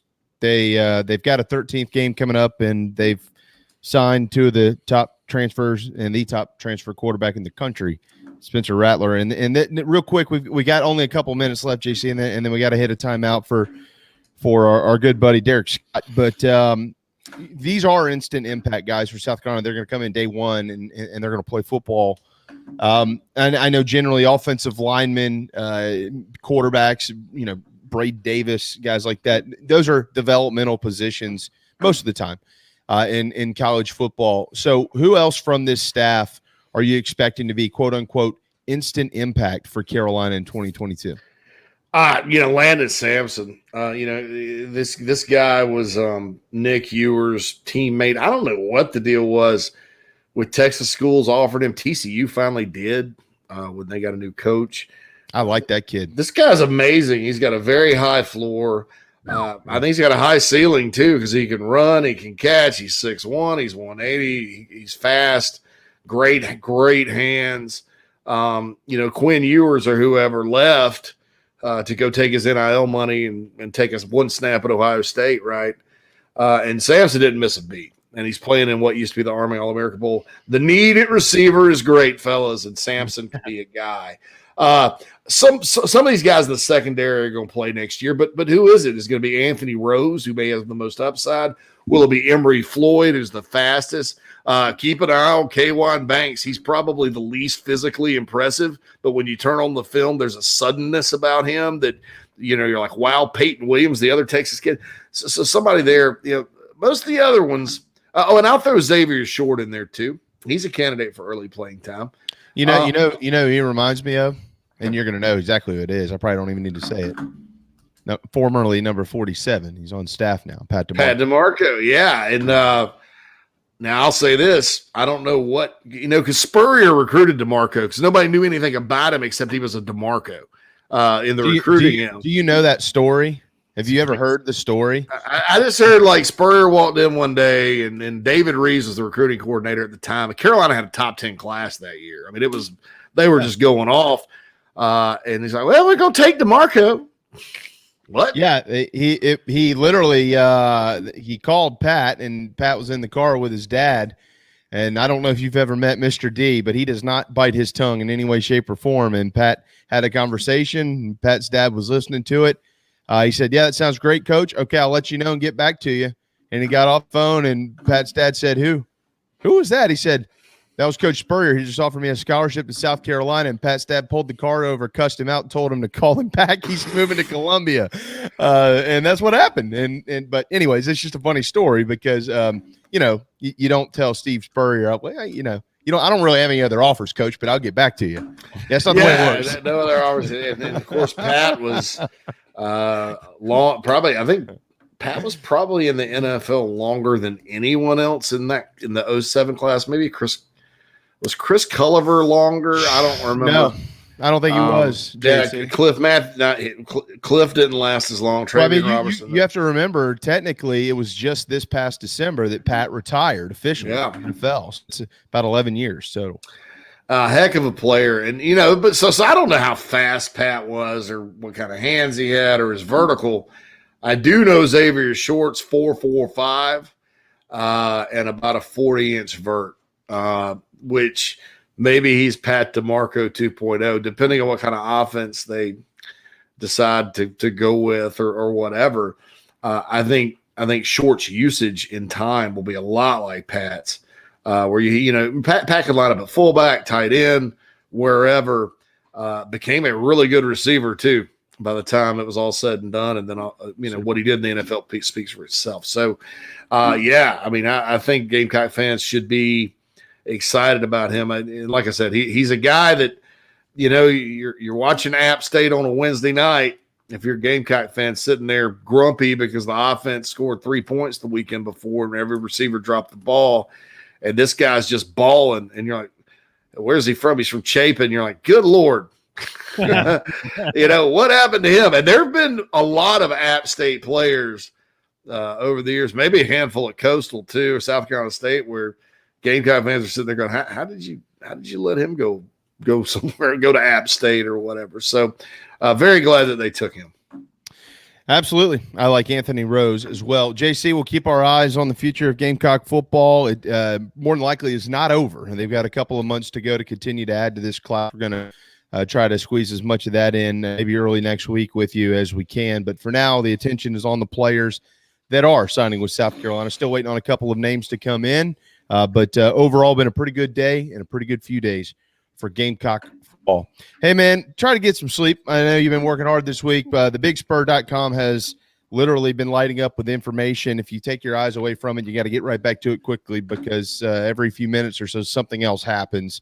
If you do not have if you don't have a subscription, now's probably a good time to do that. The BigSpur.com, this recruiting and holiday season. Hey, man, thank you. Great to see you. And we'll try to get you in early next week. Darren and I will, starting after next Tuesday's show, we're going to be off through the holidays. So we'll talk to you here in a couple days. All right. Thanks, guys. Have a good one. Later, man. There you go. Happy signing day, JC Sherbert with the BigSpur.com. Let me real quick answer 2 questions for Tyler Simpson. Number 1 is sat out. Nobody knows the answer to that question. In the words of JC a couple of days ago, let it play out. Number 2, do we know the third welcome home? Yes, it was Xavier Short. He is now signed with the Gamecocks. And that other question, Rose, who? Craig, Anthony Rose, corner or safety out of Florida, is probably going to come in and have a chance to play. He's a pretty good player. All right, when we return, Derek Scott joins. We'll finish with some hoops right here on the JB and Goldwater Show, driven by Stokes Volkswagen. Hopefully, you won't ever need legal help for a catastrophic injury or health issues from a medical drug or device. But if you or a loved one suffers injury or loss, Motley Rice LLC is a nationally recognized law firm that is right here in Mount Pleasant at 28 Ridgeside Boulevard. Thank you, Motley Rice, for sponsoring the JB and Goldwater Show and the Big Gamecock Preview Show. Visit motleyrice.com for more. motleyrice.com. This is Mike Mazzell for Stokes Volkswagen on Ashley Phosphate Road. You know what happens when you sell record numbers of new vehicles? That's right, we take in record numbers of local trades. Despite what the news is saying, quality pre-owned vehicles really aren't that hard to find. You just need to know where to look. Stokes Volkswagen on Ashley Phosphate and on the web at stokesvw.com. We've got over 1,200 pre-owned cars, trucks, SUVs, and all at a fraction of the price when new. Every vehicle has been inspected and reconditioned, many with the balance of factory warranty. Best of all, at Stokes Volkswagen, you don't need perfect credit to get approved for a quality pre-owned vehicle. And we'll take any trade in any condition, even if you owe thousands more than it's worth. Don't forget, we'll buy your car even if you don't buy a car from us. You're going to love our pre-owned selection, I guarantee it. So come see us today at Stokes Volkswagen on Ashley Phosphate or stokesvw.com. Peace and love at Stokes VW. Negative trade equity finance to new loan, subject to lender approval. Wando Power Equipment, the trusted home of Hustler zero-turn residential and commercial mowers. There is nobody more trusted in South Carolina than our friends from Wando Power Equipment. They've been providing elite commercial and residential service for over 30 years. Landscape Services have turned to their selection of Hustler zero-turn mowers like the Raptor. Bigger, stronger, faster, and the most durable Raptor Hustler has ever designed. Located on Daniel Island and online at wandopower.com. Wando Power Equipment, owned by the Price family, the home of Hustler zero-turn mowers, rentals, service, and specializing in family and friendship. Family vacations, a new car, a new boat, all cost money, but you don't necessarily have to make more to afford any of that if you can save cash that's flying out the window now. iHelp Consulting can help you finally get the kids to Disney World, upgrade the minivan, or drop that new boat in the water next summer. Let Daniel and iHelp Consulting consult with you. No fees, just savings. You pay them a percentage of those savings. Save on essential services, credit card fees, you name it. Let them find it. These folks are incredible. iHelpConsulting.com. How can I help you? You hear me talk about Dog and Duck all the time, and there's no other place I'm going to watch my college and NFL than the Dog and Duck. They have 3 locations, Bell Hall, Park West, and Clements Ferry Road. They have specials all football season long, like $12 pitchers of their own D2 brew, $5 pints of Sierra Nevada, weekly pick'em sheets with prizes, and the best wings in town, bar none. For all your football, college, and NFL, the Dog and Duck, Clements Ferry Road, Bell Hall, and Park West. All right, guys and gals, we all know it's the holiday season and you've opened up your playbook for gift giving. Don't dig too deep because I have the perfect stocking stuffer for your favorite teammate.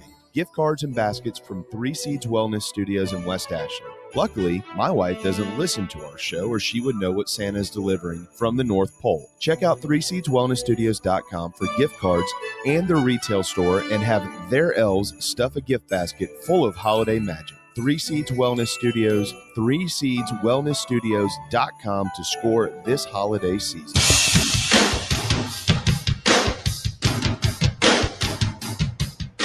You were listening to the JB and Goldwater Show, live, loud, and online.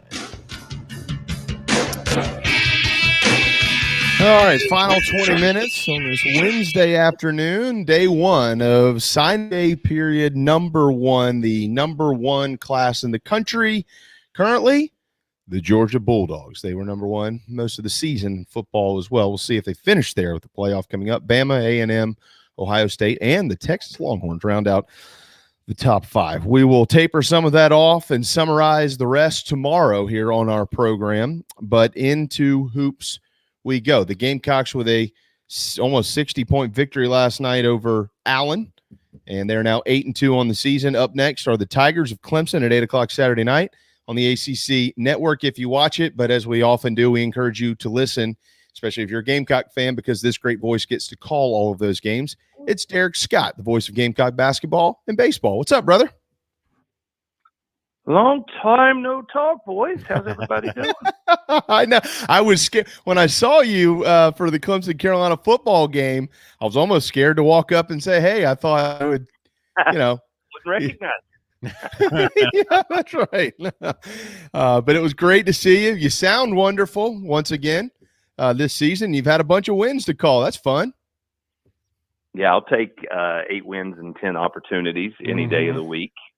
And by the way, I was really hoping you were going to ask me for my hot take on the Jackson State recruiting class.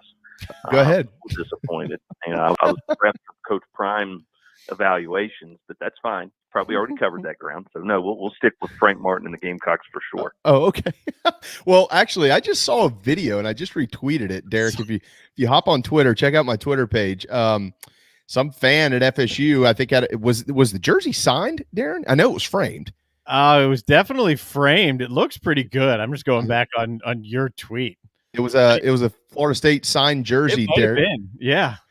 Framed the whole 9 yards, and the dude threw it in the fire pit, all pissed off at Deion Sanders. Oh man, yeah. Get mad at 17-year-olds. That's how you should spend your days. Yeah, absolutely. It's a good motto to have in life. Hey, when I get mad at a 17-year-old, it's going to be 2 of them. These 2 little girls that grow up. There's the only 17-year-olds I'm going to really care about. Some young man's college decision, it might be frustrating as fans, but it ain't gonna ruin my day. I assure you of that. There you go. There you go. But yeah, look, I'm gonna throw this at you pretty easily here. They're through 10 games. Derek, you just hit the nail on the head. They're 8-2. Summarize what you've seen so far out of this a large group of players who hadn't really played together much. Right. Well, it has been an evolving situation. The things that have been most reliable are those things that in most years you expect to be most reliable for a Frank Martin coach team, and that is guarding the basketball very physically and aggressively and being really good on the glass.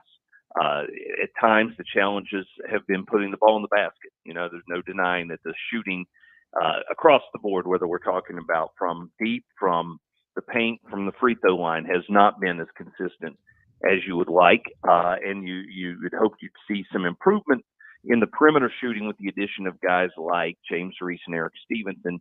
Hasn't consistently been there, but nonetheless, this team has drastically improved from the group we saw last year. And these last couple games prior to last night, of course, as they've gotten up against opponents from bigger leagues, the ACC and the Big East, I think it's been validating to see them, pulling out wins against both of those. And then the next step is, I think, a really talented Clemson team on Saturday night. And more importantly, having to get it done on the road. That's been, that's the challenge so far. This team has 2 losses. One was a road game. One was a neutral site game.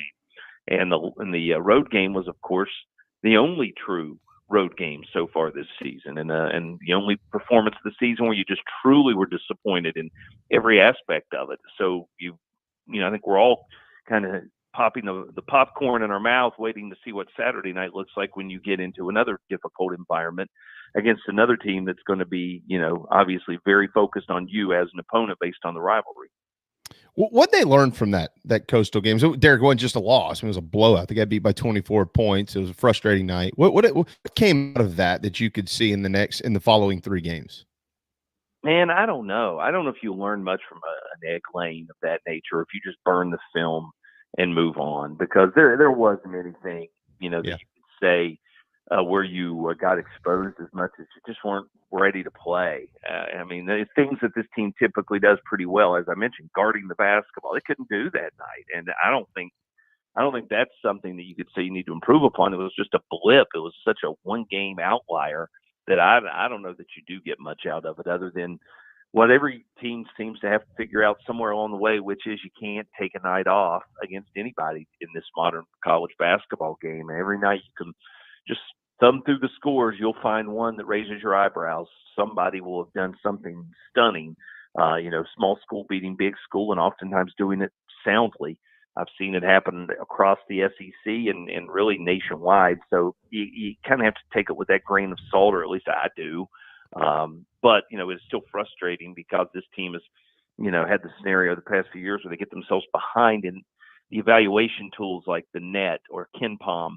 And it's a loss like that does it to you. And certainly, I think that's the frustrating part right now, is looking at Coastal Carolina being a sub 200 team and knowing you've got a loss to them that you'll have to try and overcome during the rest of the season.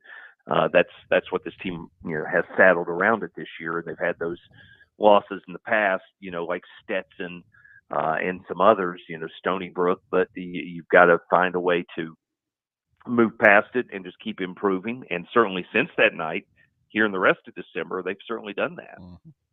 Derek Scott, the brilliant voice of Gamecock basketball. All right, so with Clemson coming up next, we're starting to get towards the end of the non-con. You got Army and SC State to follow, and then you've got a tough opener with Auburn coming to the CA in early January. But if we could kind of, summarize the slate, the opponents that they've already seen here, Derek, I mean, obviously you don't schedule a Florida State or a Georgetown without expecting them to at least bring something to the table. Both of them have a track record of exceptional basketball. Florida State much more recently, obviously, but Patrick Ewing and Georgetown have been trying to get it back going up there. Derek, Frank scheduled UAB. They're a really good team. I think you and I texted about that earlier in the season, and I expect them to be in the thick of it. That's a quad one win right now for South Carolina. They've had Wofford. They had Western Kentucky, who, by the way, just beat Ole Miss by 23 points this past weekend. It's a sneaky schedule, I think, with some teams on there that a large part of the Carolina audience maybe doesn't understand. At the end of the year, you're probably going to see some of these teams hanging around or on the bubble to get in. Yeah, and Western Kentucky is one of those teams I'm curious to see how they progress, because when we saw them, they were missing a couple of key pieces, and I don't know that they're going to get either of those guys back. They were hoping the NCAA would grant eligibility to the Williams kid, the transfer from Cincinnati. I don't know if they have done that or not yet. And then they had, their top freshman had not yet played yet, and they weren't sure if he was going to rejoin the team. But, they're a squad that, in Conference USA, I'm sure will be a factor for a postseason bid. UAB's got a big one this weekend with WVU, as Andy Kennedy continues to call in favors from friends to get a schedule put together. Much like Frank Martin gave him a game, so is Bob Huggins, old buddy and old coaching mate. But they're a really talented team. They're a top 50 team. And then, depending on how you get hot in postseason, I wouldn't be shocked if either Princeton or Wofford finds itself in that category of being able to compete for a postseason bid. So, yeah. That's that. And then just as importantly, when you look ahead and how deep the SEC is this year, I mean, this conference is the last, 4 or 5 years is trending up so much with the quality of coaches around the league and the number of teams that are, being ranked. And if you don't care about ranking and just look at things like the net or, again, the old RPI, these programs are in really good shape. I mean, right now, if I scroll through KenPom, Auburn's 12, Tennessee's 10, Florida's 28, Arkansas's 35. And those are all among South Carolina's first half dozen SEC games. So you can make everybody forget a couple of losses in non-con if you can pull off wins against teams of that nature in the month of January.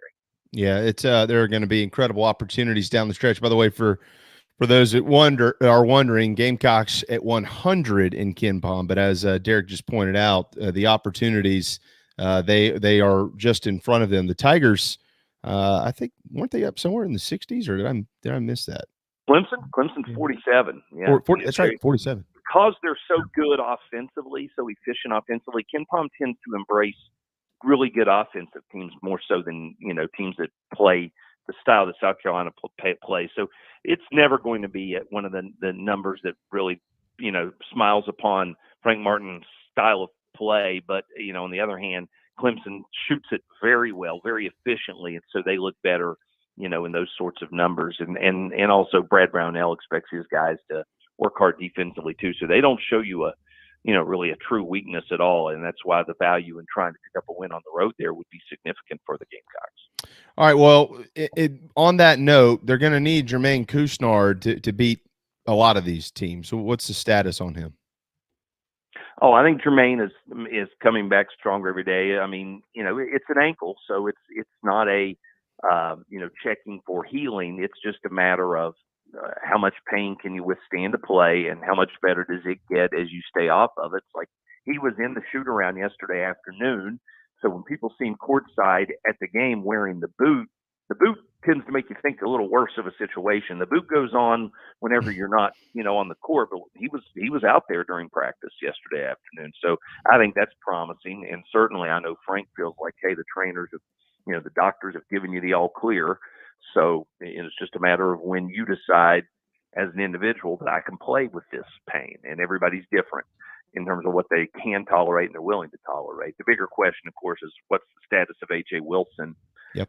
When he injured that knee last night, the docs, it wasn't anything that they could get an immediate take on as far as what happened with the kneecap. But they were doing the MRI this morning. I haven't, nobody's shared anything with me yet, but I have a feeling that, by this point in the afternoon, they probably have a pretty good feel for if there was significant or any damage done around, because whenever you have something like that, it's like, okay, what happens with the ligaments? What happens with the cartilage and the muscles around the knee? And you can't tell that until you go in there and take a more, educated look with a MRI. And so we'll see what that looks like. That's the one that right now is, I think, the bigger question mark for Saturday. I would just, my gut, I would expect Jermaine to be, back in there and participating, but you just don't know if you're going to have to find a new starter at the 4 if AJ can't go. And I would suspect that's a pretty solid possibility just based on the nature of what happened to him last night. What to you has been so impressive about AJ? I mean, he got back a little bit late. So I think he's only played in 5 or 6 games now, but what about his game has improved, and how has that helped the basketball team? Well, he still really hasn't found himself yet. I think the best is certainly yet to come for him if he's healthy enough to continue playing. Because I watch him in practice, and the guy's a very reliable mid-range jump shooter, and he hasn't shown that really much in games. You know what you're going to get just from a physicality and a size standpoint. He's an excellent shot blocker and physical enough to be a factor on the glass. I mean, you look at his performance against Florida State, he didn't get much going offensively, but he pulled down 6 rebounds. And then before that against Georgetown, he scored 9 points, only had 3 boards, but he's just a veteran. I mean, I think long term there is talent in Taquan Woodley and a couple other guys on this roster that could end up surpassing him, but they're not there yet. They're just so young.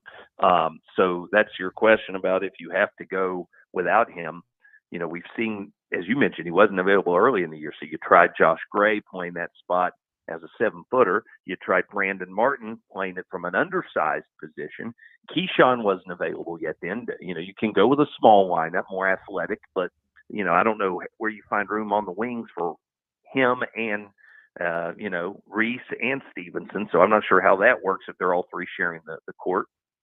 So there's just a lot of ways Frank can go with this roster if he has to plug someone in that spot.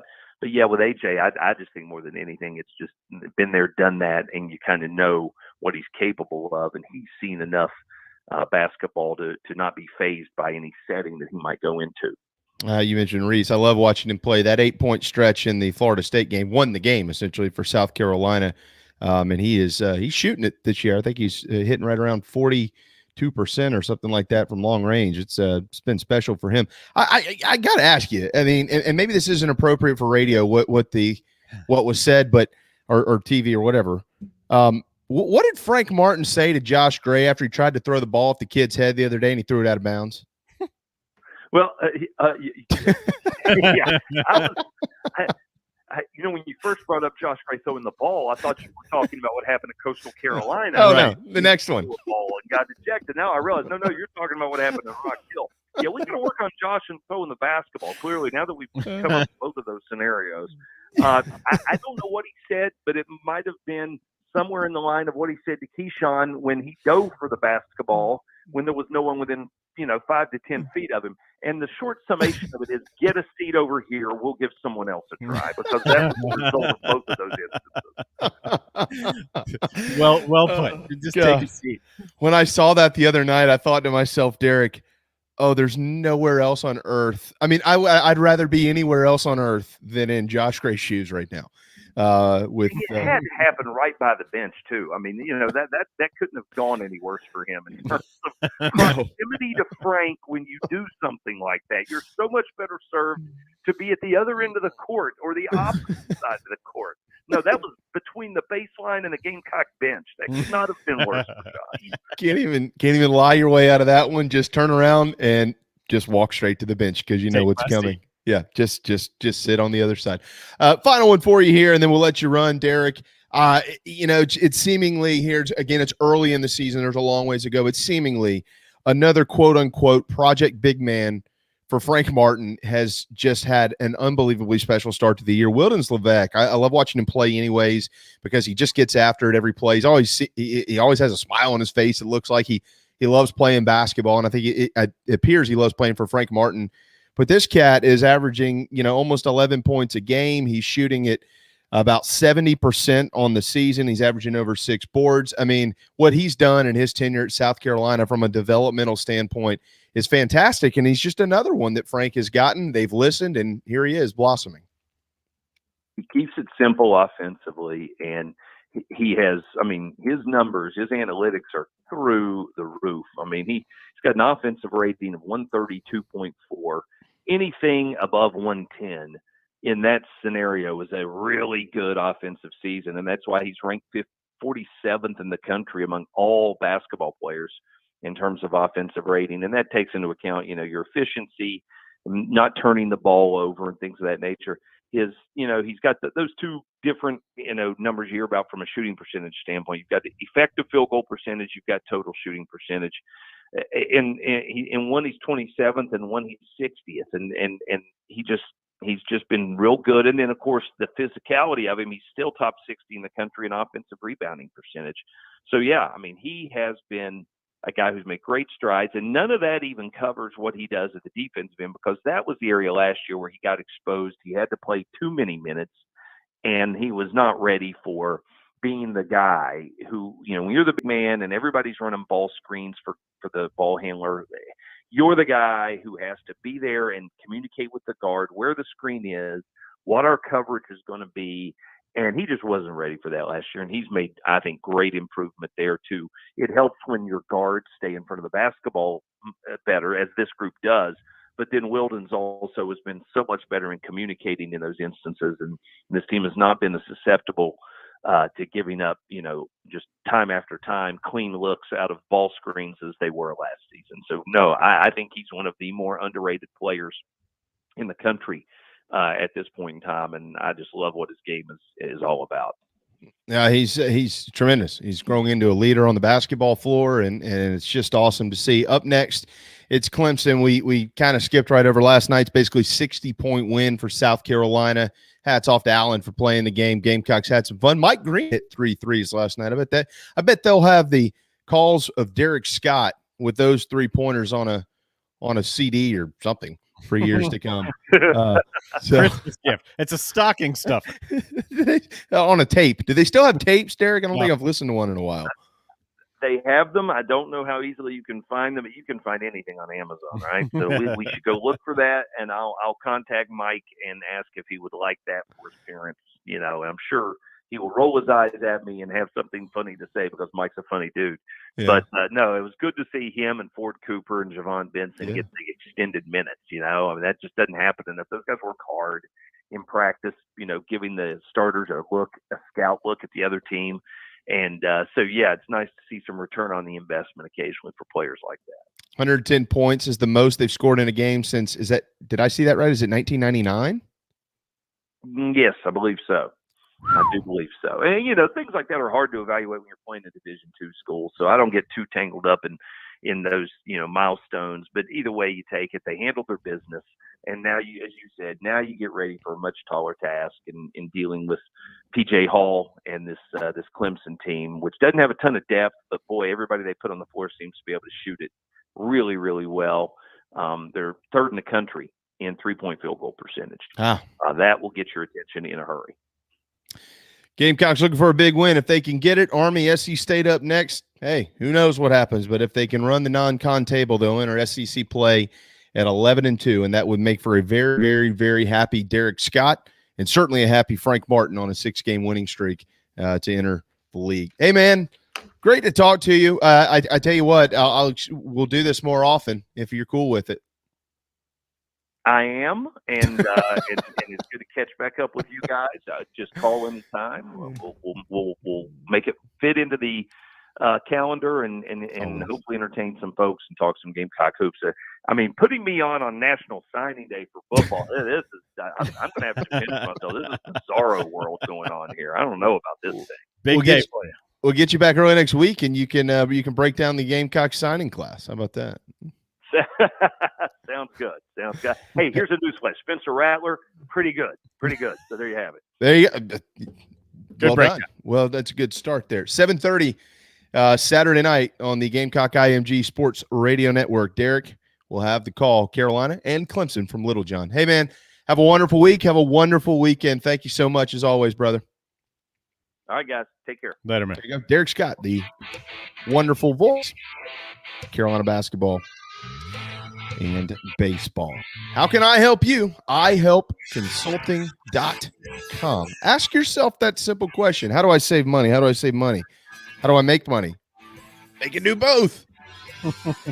Let them look at it. It's a free look. If they save money, it's a percentage of the savings. That simple. How can I help you? iHelpConsulting.com. My dear friend, Daniel Owens. Thanks to Derek and JC and Darren and all of you. It's wonderful to see you all again. Can't wait to do it tomorrow at noon. Have a wacky Wednesday at the Dog and Duck. Go get yourself one of those brown bag cheeseburgers. They're phenomenal. See you tomorrow on the JB and Goldwater Show, brought to you by Motley Rice.